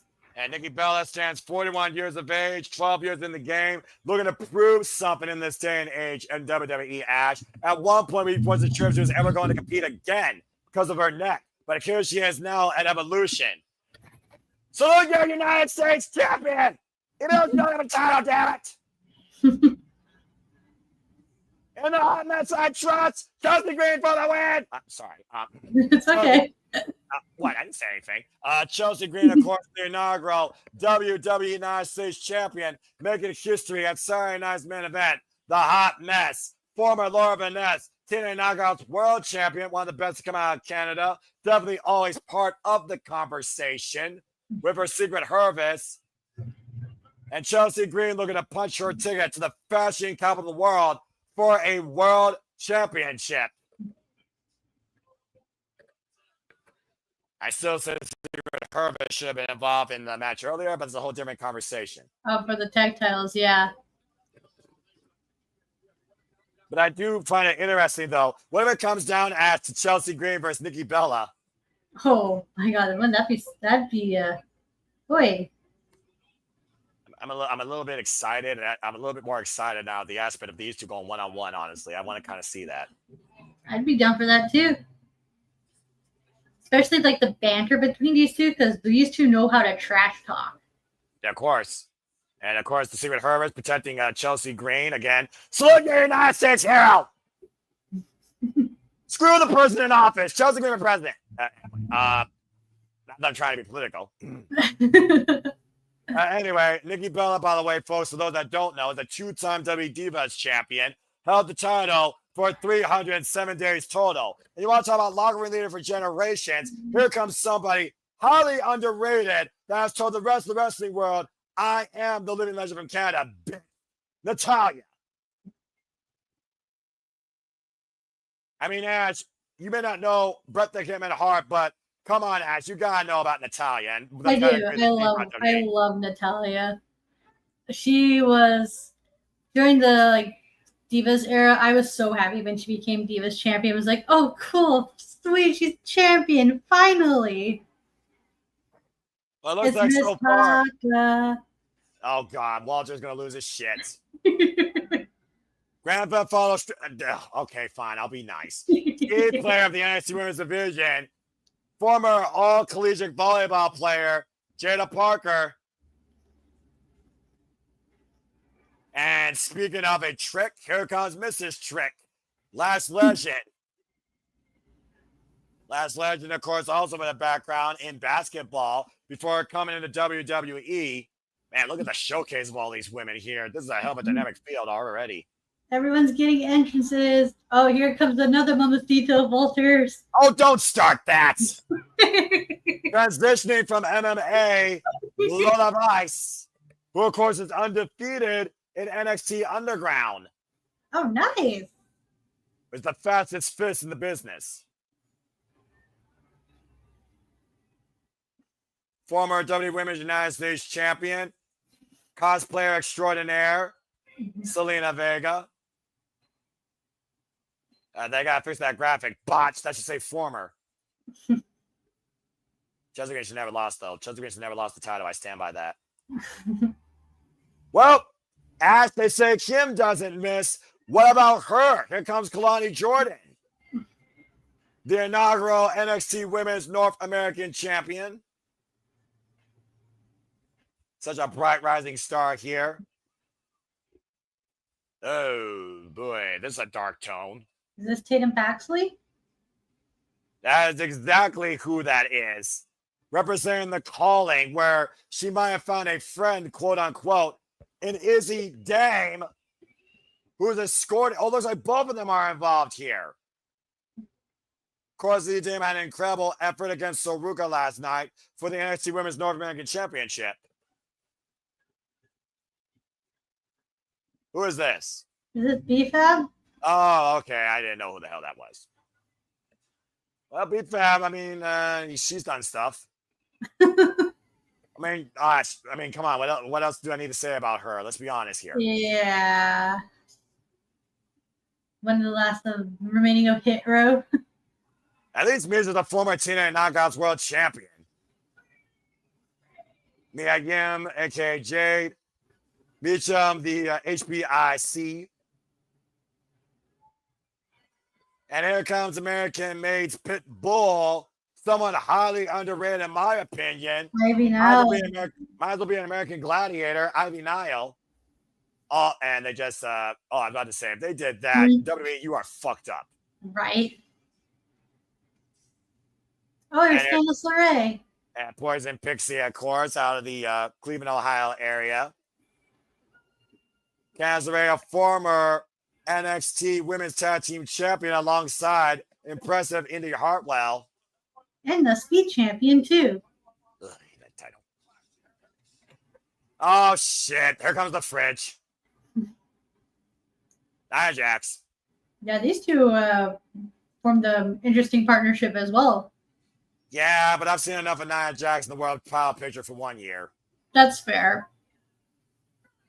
And we all know Nia Jax gave us a waterfall of people in the Royal Rumble. I would hate to see that happen here tonight. I really hope everyone in this Battle Royal eliminates her first. Kick out the big person for that's multi-field 101. Take out the biggest threat. Right, I was about to say. Physical. Take out the biggest physical threat first and then take it from there. Exactly. course, we are aligning, like you said, with Candice LeRae. And this might be everyone's fan favorite this year in WWE. Vaquer. The Dark Angel, La Primera, champion of champions, one of one. Now on Monday Night Raw, former NXT Women's North American champion, Stephanie Vaquer. And boy, has she taken WWE by storm since last year. Right, North American champion, NXT champion. Former NWA Strong Women's Champion, CMLL Women's World Champion, CMLL Women's World Tag Team Champion, and the first signed superstar from Chile. Of course, already involved in the Royal Rumble, made history at Roadblock against Giulia, and has now been part of WWE for just a little over a year. Man, what an impressive resume she built up for herself, and she's not even a year in WWE. Right? Of course, coming up a win as well at Worlds Collide, let's forget, against her former tag team partner. Oh, here comes Giulia. Ah, yes, the beautiful madness. The former World of Stardom champion, NWA Strong Women's champion, Stephanie Vaquer's greatest rival, leader of Donald Del Mundo, and the current WWE Women's United States champion, Giulia. If Giulia doesn't go to France, I would be shocked. Talk about the fashion capital of the world. Born British, half Italian, half Japanese, Giulia has trailblazed the world here and looks to become a dominant factor here in WWE. As long as she remains U.S. champion, I don't see why she would not be able to go to Clash in Paris. I mean, yeah, just, run her and Chelsea Green. Oh, I would like that. If Chelsea Green doesn't win tonight, that should be the match. Oh, absolutely. Yeah, Giulia versus Chelsea. Look at WWE. So let's look at this match, as we talked about two people here primarily. Stephanie Vaquer, Nikki Bella, but you can't rule out people like Giulia, like Natalya, like Kelani Jordan. You can't rule out the statuesque athletes that might be the strongest here, like Lash Legend. And God forbid, we can't rule out the fridge Nia Jax, where it might take all of these women to throw her over the top rope. It looks like that's what they're doing right now. They're just eyeing down on Nia Jax. This is the strategy that needs to come into play here. Again, you are eliminated when both your feet hit the floor over the top rope. Bell rings are underway, and the Secret Herb is protecting Chelsea Green. I'm not even sure how to call this one right now. Well, there goes Tatum. Well, there you go. Bye, Tatum. That didn't take long. Nope. There goes Izzy game as well. You know what would really piss JJ and me off? If NXT is eliminated first overall. Just eliminate all of NXT. Yeah. And Nia Jax with 2 eliminations so far. Double clothesline went out Kelani Jordan and Jada Parker. Well, there comes the... That's the Kelani Jordan. Big right hand. Kelani lands on the apron, though. Still holds on. And there goes Kelani. Wait. But she's not eliminated, but she's stuck out on an island away from the ring across the announce table. No, how can she find a way to get back in? It should be a Kofi Kingston. Nice sidestep there by Lola Vice. Good luck, Kelani Jordan. I don't know if even you can make that jump to the apron. And Kelani right now figuring out what the hell she needs to do. Yeah, meanwhile, of course, talking about some of the great women in this ring. Natalya, 43 years of age, been involved in this business for 25 years, training all newcomers and veterans, women and male, in the Heart Dungeon 2.0, a former WWE Women's Tag Team Champion. All right. And if you have not touched the floor, incredible core strength by Kelani Jordan. You see that now. Flip yourself back in there, girl. What a performance by Kelani there. And right now, Kelani, swinging a miss by Lola Vice. Nice back elbow strike off the cartwheel and a kip up. Showing off that gymnastic background of hers. There's a reason why Kelani Jordan and So Ruka is one of my favorite dynamics to see in NXT. Yeah, I've heard a lot about that match, and I have yet to see it. Go see it. Last year at a Heat Wave, you can find on the WWE Network. Speaking of which, folks, we'll be coming NXT Heat Wave, a Love Forbidden Door next month. Stay tuned for more on that. Face first goes Last Legend right now. Squared up with the Frizz. Nia Jax out to DJ. Rock and roll. Let's go following, folks. We got Nikki Bella, of course, braced up right now against the Secret Hervis. Piper Niven and Alba Fire protecting Chelsea Green, as they should, damn it. Protect America! What? Anyway, B-Fab. I didn't say anything. Ivy Nile right now with Stephanie Vaquer. Natalya with Lola Vice. Very familiar territory there with those two. And Nikki Bella right now with Zelina Vega. And, of course, Stephanie Vaquer right now squared up with Ivy Nile. Ivy hoisting up Stephanie Vaquer up in the top rope. So far, we've only had 2 eliminations here, Ash. Yeah. Oh, whoa! And Stephanie Vaquer hanging Ivy Nile up and over with the armbar and the head Giulia with the assist. And there goes Ivy Nile. Don't turn your back, though, on anyone here. Now, Nikki Bella going to prove a point in this generation of WWE against Giulia right now. Now, Natalya. Now. Natalya, by the way, has not held a singles title since 2017 in WWE. Wow, it's been that long? For a singles championship. Yeah, singles world championship. Oh, baby, give me this. Standing about Karen and Giulia, let's renew pleasantries. Oh, they know the handout here. Of course, these two define each other in Japan and Corrigan Hall, so we're going to miss. Okay, now I like this. And Giulia and Stephanie picking up where they left off. Of course, both went on opposite brands now, Ash. Yeah, there's no friends in Battle Royal. Damn fucking right. Oh, man. These two. Each other. I'm not sure who's more crazier here, Stephanie or Giulia. I'd say they're both equally crazy.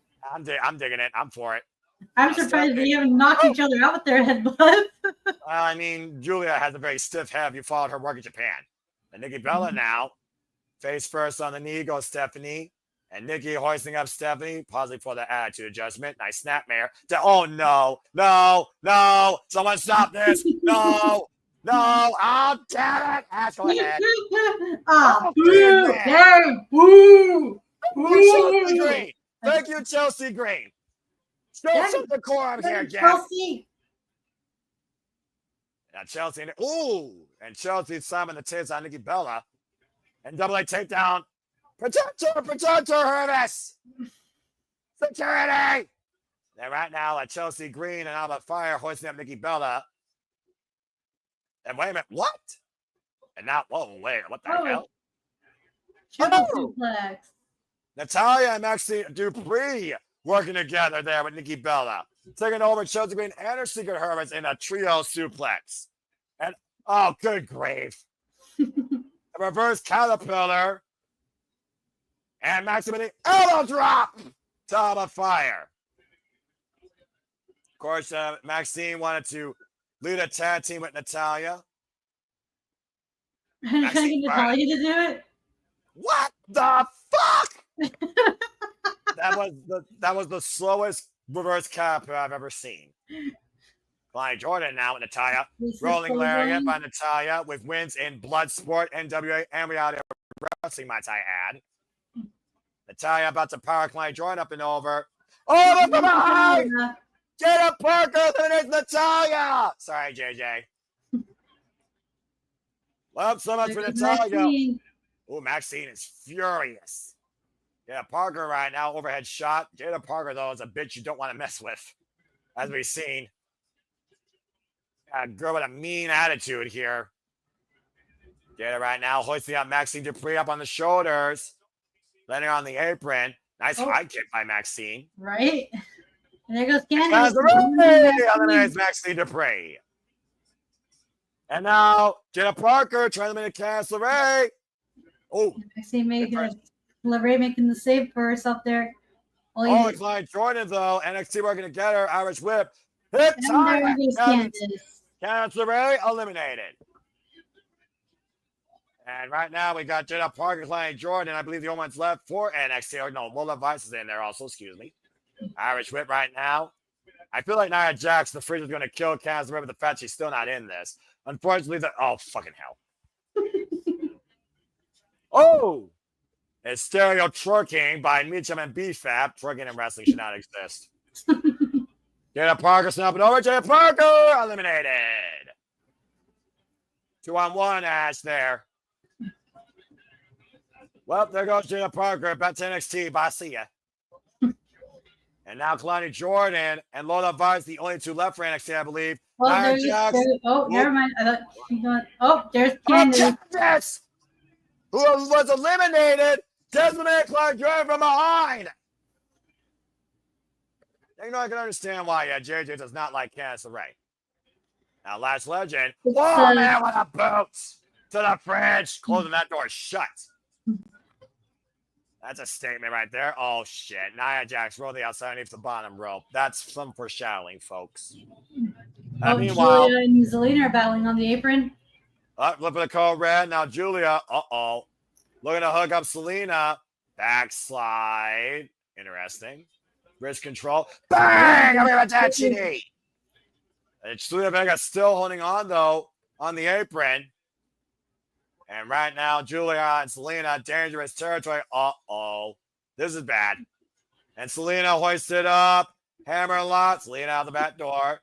Push Giulia into the ring post. Both these women need to get back inside the ring. Dangerous territory. Keep her balance. And eliminated. Giulia got eliminated by the former Women's United States Champion Zelina Vega. Revenge there for her. They're gonna rekindle and add fire to their upcoming to the feud, right? And no kidding, you might get that match in Perez after all, just a different set of two. Now Piper Niven of the Secret Hervis up against B-Fab. And B-Fab right now went for the high kick, and Piper Niven eliminates B-Fab. Protecting the Oval Office as she should, damn it. And there goes Meacham. Oh, how did she get eliminated?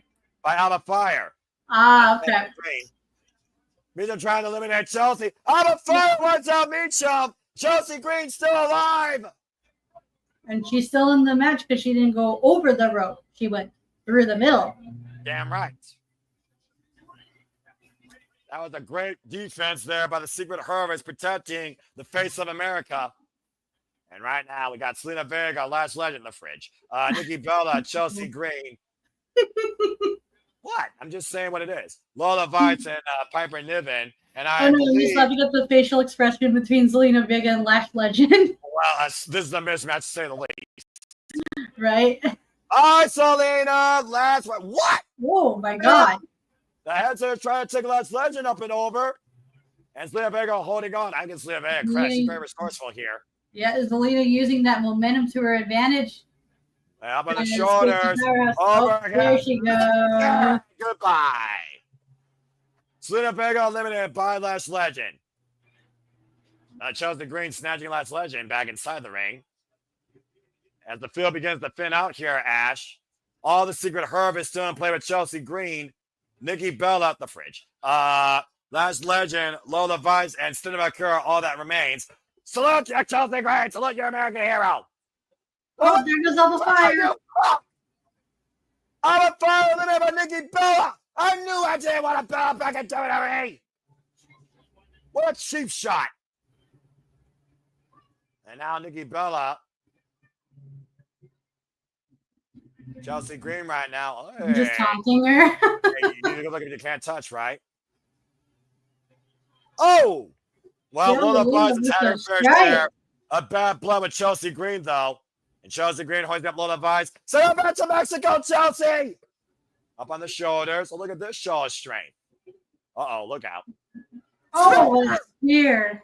By Nikki Bella to Chelsea Green. Oh, no! Whoa. Lola Vice and Nikki Bella. Oh, good Lord.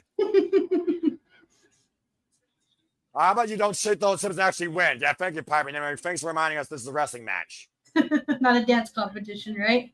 And last time I checked, we're not in freaking Mardi Gras. Right now, Lola Vice looking to be eliminated by Piper Niven. The right hand block. Lola Vice, though, right now being Piper to the punch, quite literally. Adios, Lola Vice. And now Nikki Bella and Vaquer. Oh, there goes Piper. Oh, big right hand by Vaquer. Well, at least both my picks are still in. Now Chelsea Green with Vaquer hoisted up. Backdrop suplex. And now, oh no, not to Chelsea. No, don't you dare. Don't you dare, Ash. Don't you.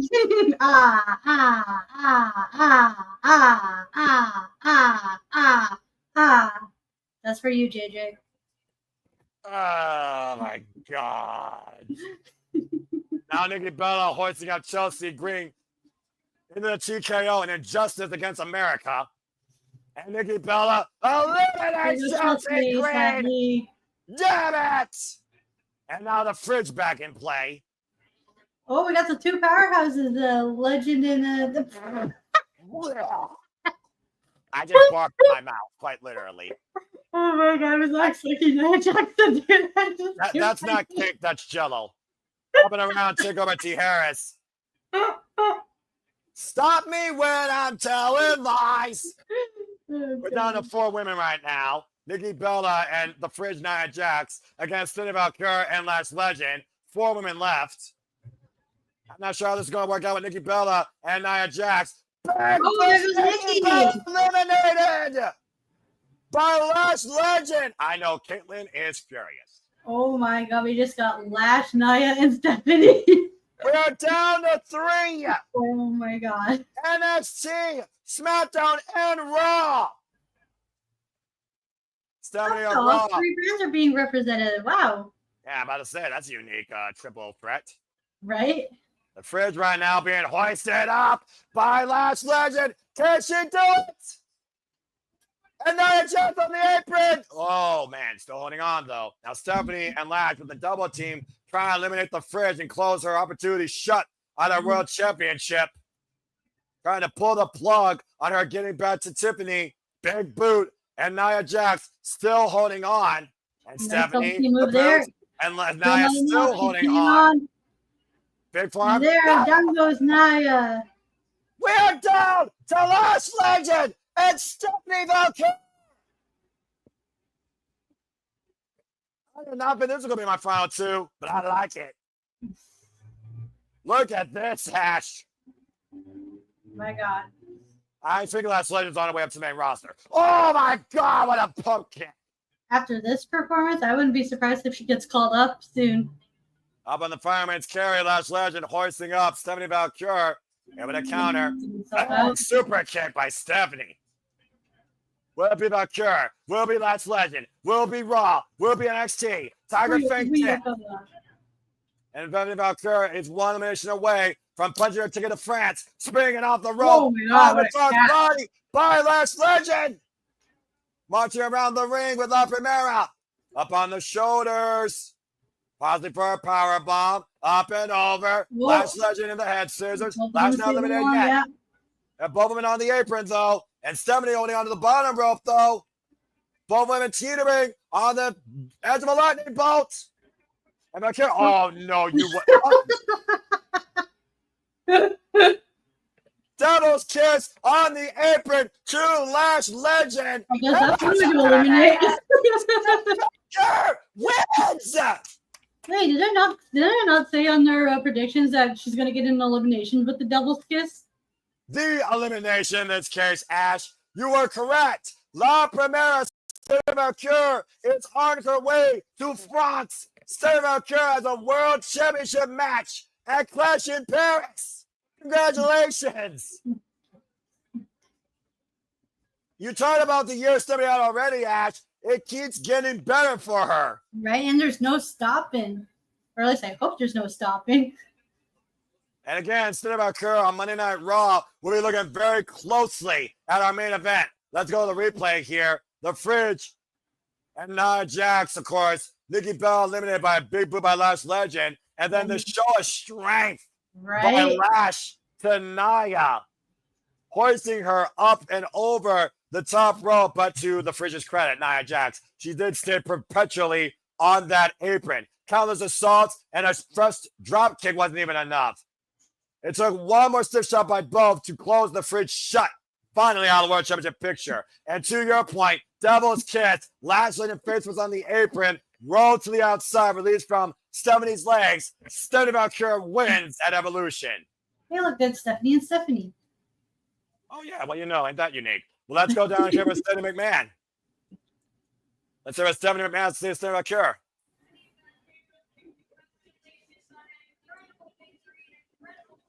Grab a video, crowd performance. Actually, Spanish. Impressive. All right, Stephanie. I like what you did. Okay.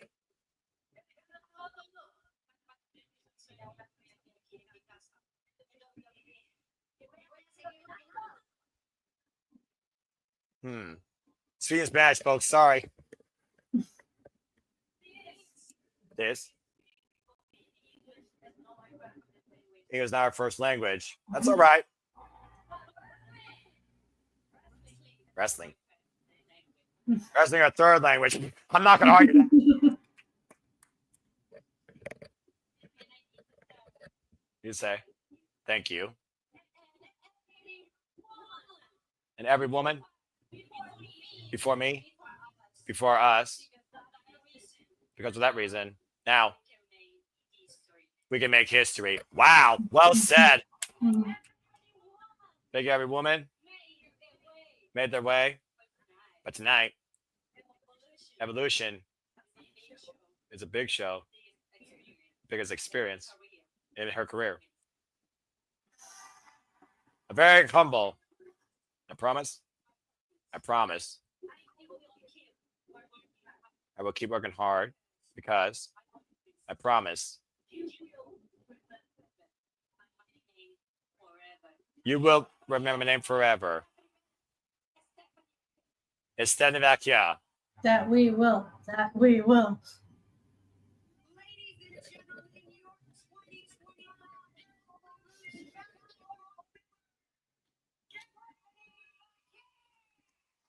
As Tatum Man hoists up the 2025 Evolution Battle Royale winner, Stephanie Vaquer, who now has a guaranteed shot at the world title in Clash in Paris, an incredible, humble moment by a very worthy and deserving competitor, Ash. It's amazing how much Stephanie Vaquer has risen to the occasion here in WWE in such a short period of time. Right? I'm going to call this right now. She's winning the Women's Battle Royal. The Royal Rumble. Wow, you're even going that far already. Yep. Well, regardless, we got to get to 2026 first, but 2025 tonight belongs to La Primera, Stephanie Vaquer. Yes, that we did. We got a doubles kiss tonight. As we got another commercial break. Fuck WWE streaming. All right. Well, that being said, love is in the air for women's wrestling. Soon enough, from the culinary fashion capital of the world, we will see a clash under the Eiffel Tower as we head to Paris, a nation known for art, fashion, and culinary excellence in cuisine. Clash in Paris Fun, Sunday, August 31st. Stay tuned first for our coverage here at the Simple Reliable Studios. Do they have a Waffle House in Paris? I do not know. I don't know if waffle is the same as French toast. I wonder if they have French fries. I guess we will do soon enough. The Sacre Bleu, I am not France. What are you doing this to me? Anyway, let's continue forward here, folks. Again, congratulations to Stephanie Vaquer, the winner of the 2025 Women's Battle Royale. All right, well, that being said, there's only one match left as we got a commercial break. Let me just once again say thank you all for tuning in with us on this celebration of women's professional wrestling. This is what it's all about, a culmination of the hard work of those before us that got to us where we are now. Fan, worker, announcer, commentator, businesswoman, leading example, mother. Women rule the world and deserve the love and respect, and rightfully so. And tonight we honor those in the squared circle. As, of course, we get ready for the biggest part of the summer. The stars are all out tonight. We got Funny Marco, comedian and content creator. Where the hell's Vanessa Hudgens? Get some female representation out here, damn it. Quavo, a multi-platinum rapper, a songwriter, and a record producer. All the stars are out for the weirdest form of music, in my opinion. And at the end of the day, we're all here to celebrate women in wrestling and women's professional wrestling. It was been an incredible night Ash, it all comes down to this. Yeah. Do we create more history or does history repeat? With Vaquer waiting, will the genius of the sky beat Mommy once again, or will Mommy prove once and for all why she should and will be always on top? Yeah, Rhea's trying to make history of her own. Try to finally beat Io Sky, the one person she has yet to defeat. Yeah, you can only imagine going back all the way to 2018, where we saw Io Shirai beat Rhea Ripley. In 2020, during the pandemic, Io Shirai beat Rhea Ripley again for the NXT Women's Championship was on the line. And that was a huge measure of respect. Now you move the clock forward. This year, Mommy was champion, and Io Sky beat Rhea again and won the Women's World Heavyweight Champion. Went on to WrestleMania in that incredible triple threat, pinned Bianca Belair, but still held on to the championship. I like how they're showing the history of these two. That's really good. This is a really nice video package. Well, let's do it like this, Ash. Talk about chasing a shadow and getting out of it. Kazuchika Okada was the shadow for Kenny Omega. And Rhea Ripley right now is in the shadow of Io Sky because Io Sky has been her undoing every time. But Rhea Ripley has done everything possible in WWE and has been a mainstay player when she found her bloody self. The only thing that she hasn't been able to do is beat Io. That's the one thing on her bucket list that she has yet to accomplish. Well, yeah, because Rhea, like in her short amount, we talk about like what Stephanie's done in her short amount of time. Look at what Rhea's done in her short of time, like the titles. Yeah, all of her accomplishments, who she's beaten.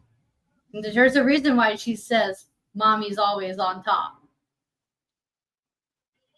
Of course, right now, the Women's World Champion is on top. Io Sky, who wanted to face Rhea Ripley one more time.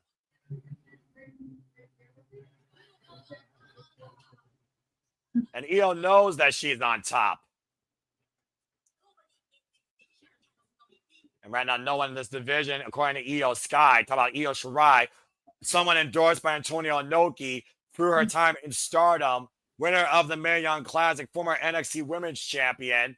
And of course, she is bloody crazy. One of the most proficient high flyers to ever do it from the Joshi scene. Absolutely. Oh my God. When Io takes to the sky, there is no stopping her. It is one of those things, though, the pride of a champion, Ash. Rhea Ripley says, I'm not giving you this opportunity because I want to. I'm giving you this opportunity because I think you deserve it. Now, Io's returning the favor, but this could be Io's undoing, much like it was for Rhea Ripley.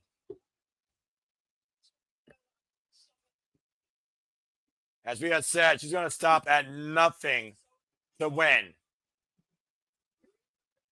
Rhea Ripley versus Io Sky for the 5th time for the Women's World Championship. But remember, Io, you asked for this. Who's going to be on top heading to SummerSlam? This is the main event. And it starts right now. Here we go, Ash. Audience rising to their feet for everyone's favorite Mommy, formerly the eradicator of the Judgment Day, former NXT UK, NXT, SmackDown, Raw Women's Champion, always on top, always in your dreams. This is her brutality. There's only one bloody Rhea Ripley.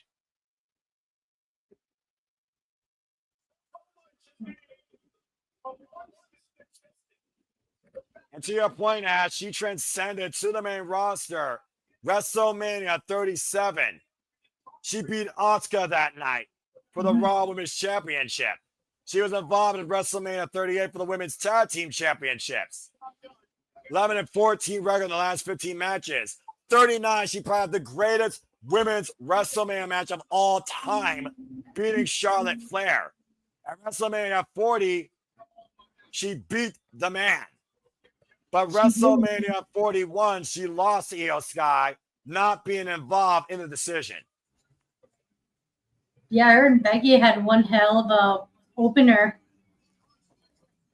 Yeah, like she almost had a freaking nervous breakdown prior to that. And Becky Lynch was not going in there at 100% medically, dealing with freaking strep throat. Yeah. Yeah, like kudos for these women. They're toughing it out. It's one of those things, though, as this industry, you have that person that always has your number, and you will stop at nothing until you finally get the better of them. Can Rhea do that tonight, though, at Evolution? That's what Rhea Ripley's hoping for. To reclaim what's rightfully hers and to finally beat the one person she has yet to defeat. Of course, Rhea Ripley, like I said, transcended into this bloody form beyond the blonde, happy rugby player, a shadow of what she actually is. Went, of course, to NXT UK to beat Toni Storm for the inaugural NXT UK Women's Championship. Beat Shayna Baszler for the NXT Women's Championship. And here comes the one person in WWE she has yet to defeat. Oh boy. Don't call her a footnote. Don't call her a third wheel. Don't go against the tiny, quote unquote, Ash. 132 days as champion, third title defense. Never lost to Rhea Ripley in one-on-one matches. And it still just shocks me, Ash, what happened back in March and what has happened since then for Io Sky particularly. The sky's the limit for her. Well, we'll see if Io Sky actually finds a ceiling tonight. Named Bloody Rhea Ripley again. Did she call forth her own undoing? And if it does she call for a rematch? Well, to be fair, Rhea Ripley never got that fair one-on-one rematch. She was clamoring for it. Yeah. And that's how we got that triple threat at WrestleMania. The Genius of the Sky. One of the greatest wrestlers ever. A daughter of Stardom. Now the current Women's World Heavyweight Champion, former Money in the Bank winner, of course, as well. And one of the NXT Women's Tag Team titles. Let's go down to the top for introductions. This is our main event, folks. Oh boy. I love Io's theme.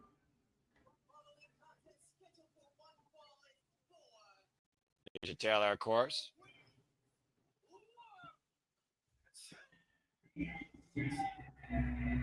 She's fired up as much as we are, it sounds like, with that. Right? This is going to be an exciting match. Rhea Ripley, by the way, folks, 28 years of age, 5'9", 169 pounds, 12 years in the game. She is your mommy. She is Bloody Rhea Ripley. Held that Women's World Championship for 380 days in her first run. Yeah, once the moment Rhea Ripley found her true self, there was no stopping her. Io Sky, 35 years of age, 5'1", 121 pounds, 18 years in the game. Former daughter of Stardom, the current Women's World Champion, Io Sky, 133 days. This is our main event, Ash. WWE Evolution. The women's division will be defined by this going forward tonight. And I leave you with the here we go as the bell rings for this incredible occasion. Boy.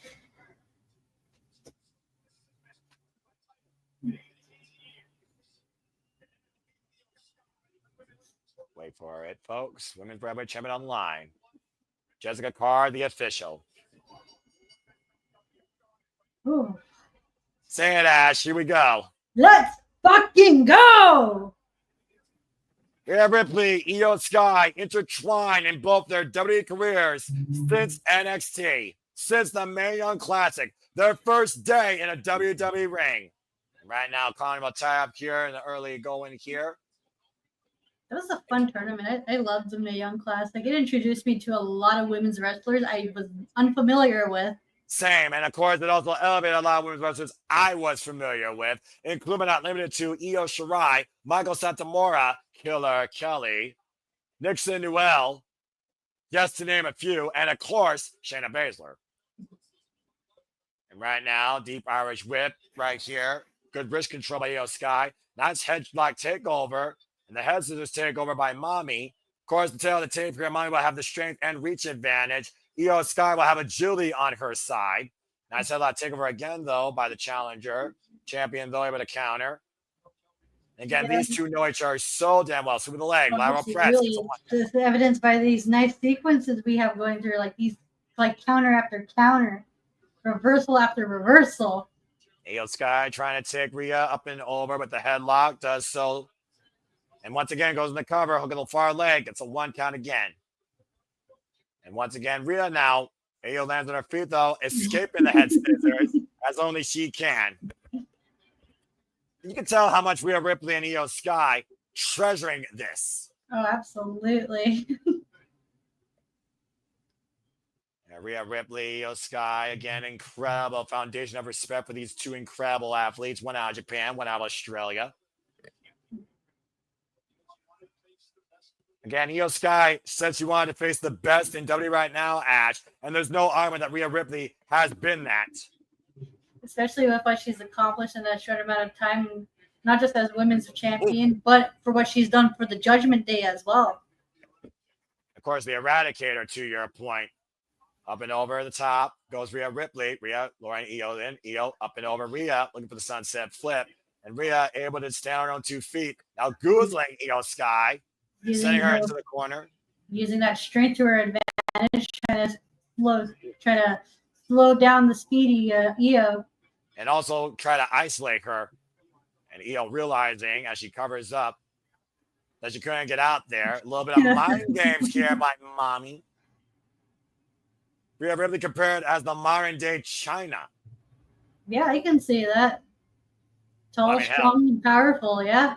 Well, let's not forget Rhea Ripley's also the woman that took over Luke Gallows one time in an overhead scoop slam. That's true, yeah. The strength this woman has is almost unmatched. Can you name anyone in WWE in the women's division right now stronger than Rhea Ripley? Not that I've seen. Swing and a miss, and then Giulia coming to play as well as that height disadvantage for Io. Now the standing switch, but a misdirection here off of the ropes. Rhea trying to keep up. Io was trying to send her up and over with the Yoshi Tonic and the waist lock. Io using her speed to her advantage and their gymnastics background too. Nice shotgun drop kick by Io sending Rhea the outside. Again, the WWE Women's World Championship, folks, can only change hands via pinfall, submission inside the ring. Championship advantage. Here she goes. Taken to the sky. Look like Io's looking to fly. Nice down there by Rhea. Denied.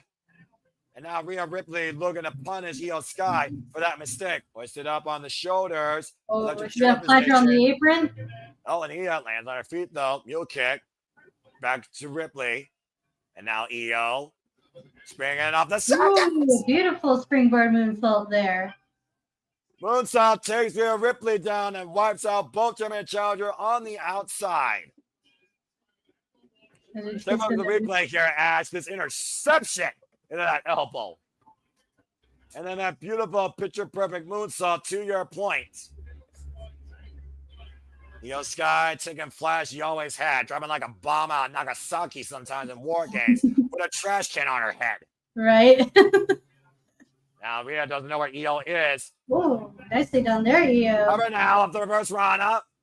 Good combination of 2 counts. Getting Rhea Ripley all sorts of discombobulated here. Double underhook, possibly looking for maybe Angel's wings. And again, going back to the headlock now into the STF. Crossface there. And again, though, the strength and size of Rhea, though, hard for Io to keep Rhea down. Mm-hmm. She's going to have to outpower Rhea Ripley if she's going to take her down again. Drop toe hold. Going to the 619, perhaps? I'm not sure what the area code is in Atlanta, but I think you're on to something. There it is. Oh, nice. Oh, wow. Oh. Wow, that was quite innovative by Io there. Yeah, head scissor DDT with the second rope assist on the apron. Right? It looks like Rhea was trying to catch her, but Io was like, nope. Yeah, crowning Rhea Ripley on her head. And again, we all said before, Io Sky has Rhea Ripley's number. She's had it every time. Now Rhea on the apron now, along with Io Sky. And Io scouting Rhea up and around. Io, Rhea. And Rhea able to shout it. They're battling on the apron now. And dangerous territory here between Disaster and Absolute. Oh! What a high knee What there. a knee.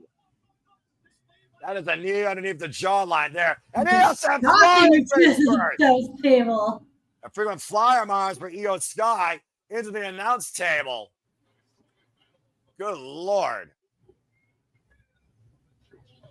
And right now, we have Ripley recomposed and knowing that she can't win the top of that count out. Just got car starting her 10 count. And we have bringing the champion back inside the ring. Finally got the upper hand for the first time in this match. Hard Irish whip in the barricade. And right now, Rhea unleashing her brutality, using the environment to her advantage, Ash. Mm-hmm. That's one way to slow down the speedy high flyer. Sends their face first into the ring, and Rhea Ripley again. That sense of desperation has to come out here eventually for Rhea Ripley. Doing whatever it takes to finally get the win and her title back.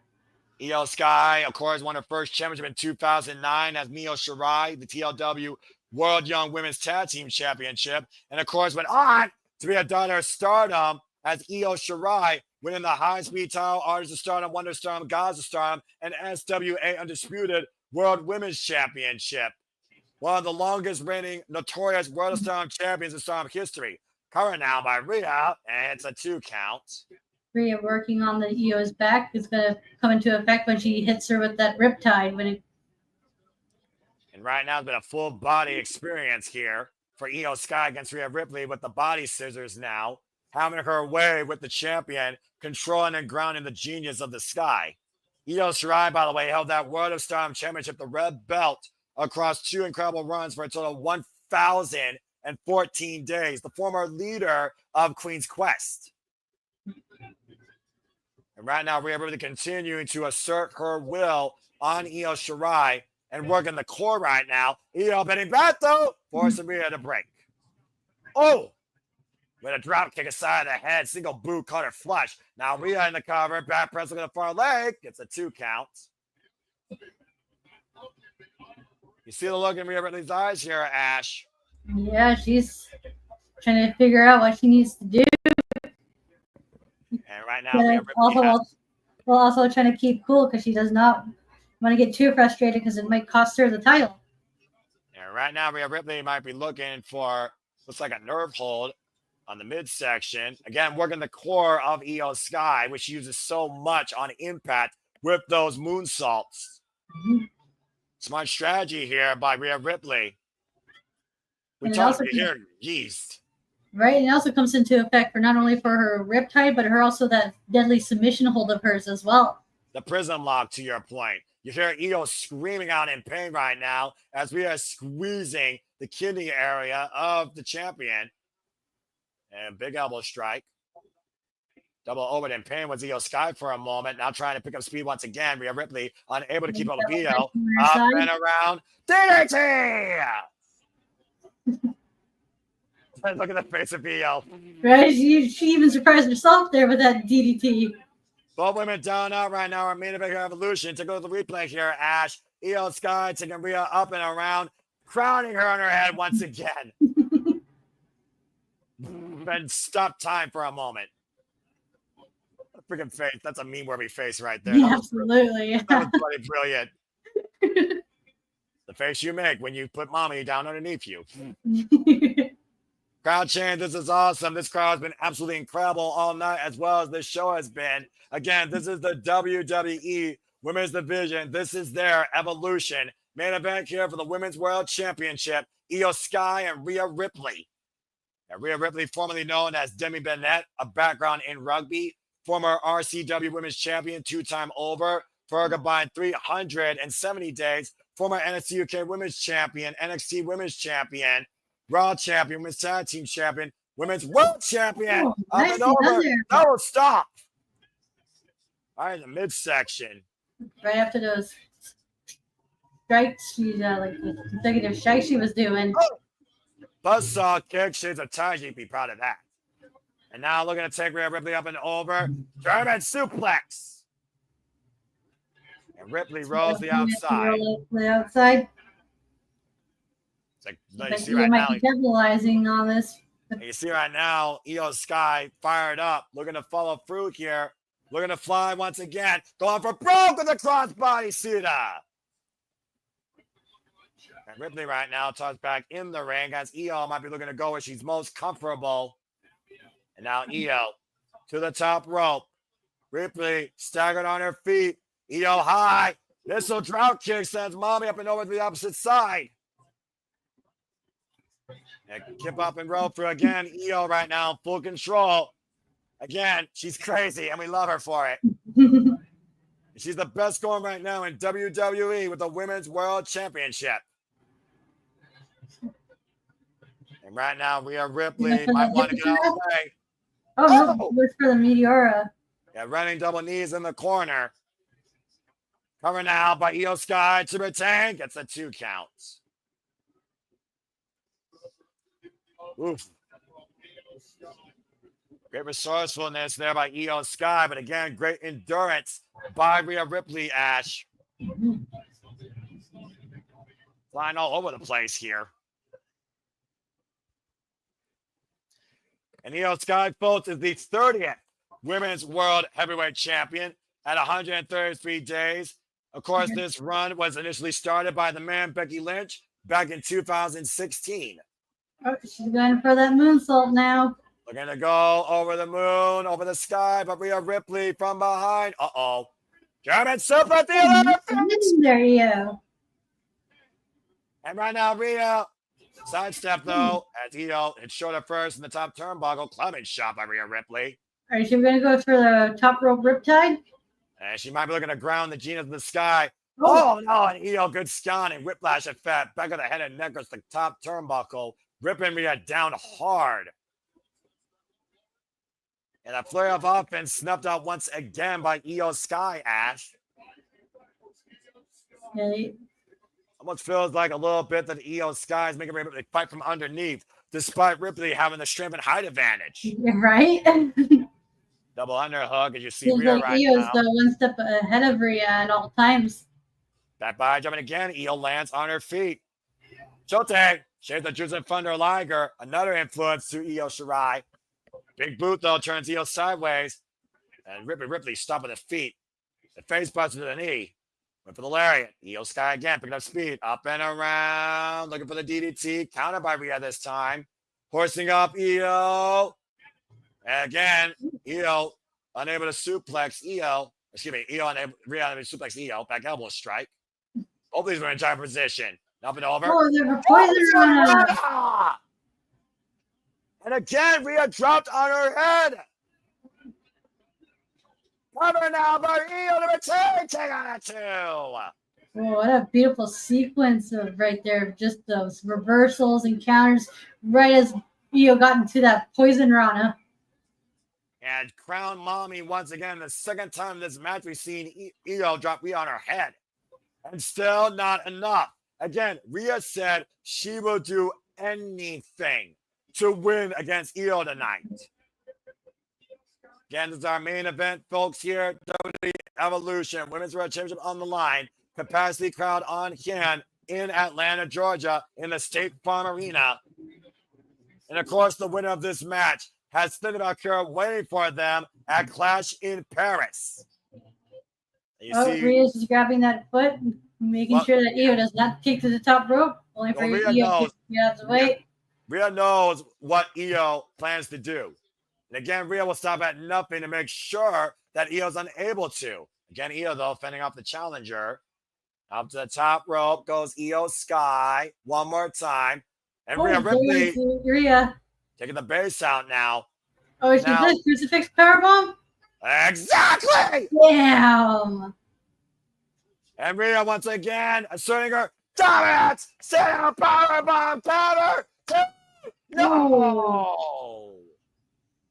Notice, Ash, that Io got the right shoulder up, and Rhea had her leg over the left shoulder. Yeah. Poor positioning there might have cost mommy. Mm-hmm. And this match continues. Rhea Ripley in suspension of disbelief right now. Again, is desperation setting in for the challenger, Ash. She's got to be too careful not to get too frustrated because it might cost her. And the last thing she wants to do is accidentally get herself qualified as well because the title does not change hands that way. Now, She Rhea goes looking deep for the riptide and Io spotted. Oh, wow. The sleeper hold. Rhea backing up Io in the corner, and Io refusing to let go. Finally creates separation for the moment, though. Again, that's the last thing we really need is Io Sky trying to incapacitate her. Oh, big overhead right. That's a big haymaker. Of course, when you play rugby, you know how to be aggressive. Yeah. And Rhea Ripley right now looking to finally escape this shadow known as Io Sky and come to light. And once again, the Women's World Champion looking to send the champ for a ride from high. Oh, my Lord. Ooh, boy. And Io finding out of that. But again, you see Rhea grasping the head of Io here. The official just got causing for the break. A kick to the hamstring. And you see right now, Rhea Ripley arguing with the official. And now Io Sky, so we have the top rope. Oh, no! Oh, shoot. Jessica Carr just took a springboard. Missile drop kick from Io Sky. We got no ref. Oh, the half up by mommy. And now Rhea Ripley. Look up here. He realizes. 1, 2, 3, 4. There's no official. It took her a while and she's like, realizing, wait, there's no ref. There's no ref. That was a 7 count. Jessica Carr was wiped out. Rhea had the match won. What do you think Rhea Ripley's thinking now? I feel like Ripley's about to go stir crazy. She's about to lose herself here, Ash. She's gonna go batshit crazy. Yeah, Rhea Ripley had Io dead to rights and still does. But again, there's no official. Rhea Ripley, though, looks like she's trying to compose herself, continue on the attack, hoisting up Io Sky up on the shoulder. Oh, God. Playing her with that the crucifix powerbomb. Exactly. Almost a running flat Liger bomb. Shades of Megan Bain. Oh, man. And Rhea sending Io up and over into the entrance. Into the WWE Universe. And I think we just threw the match out the window for now. I think Rhea wants to punish Io. Absolutely. Trying to wear her down as much as she can until the ref comes up. Can you imagine Rhea Ripley pursuing you through this type of setting? Oh, I would not like that. That'd be scary. Yeah, literally behind her. Oh, my gosh. Just driving Io right now into everything that's not held down. Barricades, guardrails, stair rails, and now literally torturing Io's body. And right now she has Io Sky where she wants her, and she will show no mercy. No, if she wants to win badly, she's going to do it at all costs. She said by any means necessary. Take advantage of the ref being down. And right now, I'm not sure what Rio's thinking here because Rhea knows she can't win the title out here. The state of mind that Rhea Ripley's in, though, is extremely dangerous here, though, for the champion. Face first of those stage crates. And now Rhea, Ash? Yeah. I sense disaster. For who, Rhea or Io? I'll tell you here in about 10 seconds. Oh my God. Rhea's holding on. Rhea right now holding up for dear life. Rhea looking to powerbomb her down to the concrete. And right now, just going to save herself there. Preserving herself, sending Rhea face first to that stage cake and sending Rhea down hard to the floor as Rhea collapsed as well as Io here. And we are far away from the ring, folks. Yeah, are you going to moonsault off this?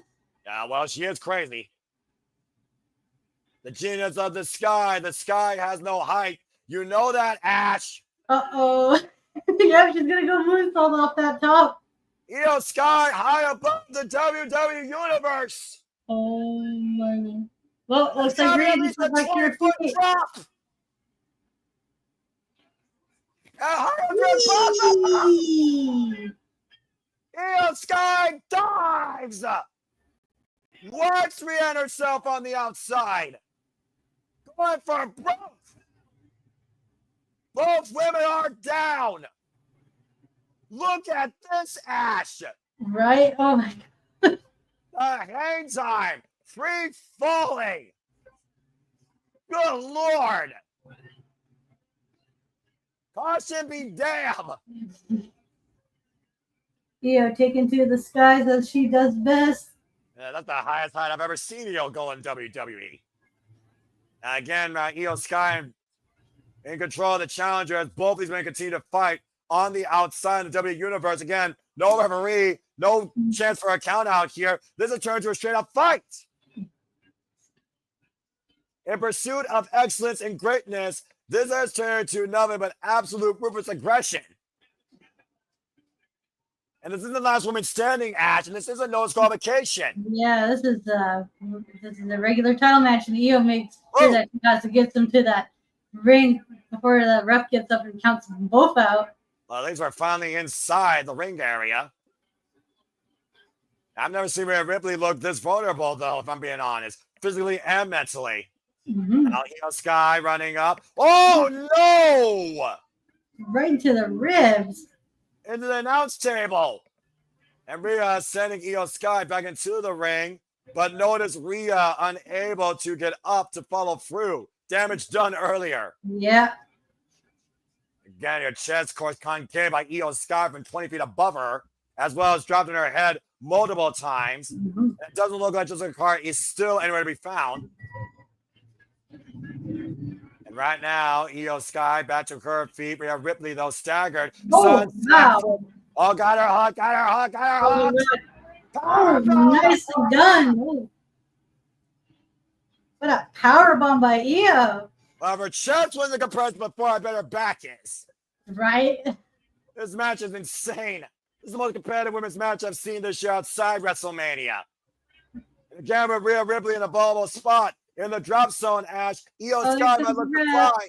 Jessica Carr finally came back to life. This is a moonsault. Oh my God. I thought Io had it there. I thought Io had it. You gotta be kidding me! Rhea Ripley is still alive! What the hell you do now? What else can Io do? She died from the highest heights and at the perfect over the top moonsault on an already compromised Rhea Ripley chest cavity. That press far leg 2 and 9 cents. Can't believe this is still going on. This is the strongest definition of the evolution of women's wrestling in WWE, Ash. Man, this is a crazy good match. It has been absolutely brutal, physical, and incredibly competitive. Right, everything you could ask for in a women's match, and then some. And right now, you see Io Sky ascending up to the top rope once again, looking to keep Mommy on the. Wait a minute, what's Io thinking? Well, Mommy actually rolled to the apron this time. The smart move to avoid that moonsault again. I'm not sure if we can take another one here, Ash. You gotta consider Rhea Ripley knows that Hope has to be fading for her chances here. She needs to do something bigger. She's going to win finally. Now, trash talking Rhea Ripley is Io Sky. Rhea's still fighting back, trying to attack that core. Oh, and face first goes Io into the ring post. And Ripley now with a sinister smile. Ash, you know what this gives me? This gives me shares of WrestleMania 39. Remember, with face first. Charlotte Flair face first off the ring post, and Rhea Ripley went up to the top to make the queen bow down to her. Rhea Ripley, Io Sky from the top rope. Uh-oh. And Io trying to fight back, though. And Rhea. Oh, a Spanish fly. Both women are down. Io's out. Rhea's out. My voice about to go out. And the title's still on the line. Oh my God, it's Naomi. Oh my damn. Is she cashing in? Well, she made a loss against Jade Cargill, but she still does have a chance to leave it a night a winner. Grabbing her midsection. Naomi may cash in. She's coming down the ring. Off the briefcase. Oh my God. The bonus round is official. This is now a triple threat. Naomi has cashed in. Naomi's cashed in. Face first, Io Sky. Briefcase as a weapon. Oh, she's going after. Oh, never mind. She's getting rid of Rhea. And Rhea driven forward first in the ring post. Now And Naomi then on she's the going with the corner. moonsault of her own. Split leg moonsault. Split leg moonsault counter. Oh my God, Naomi just became champion. Naomi's the Women's World Champion.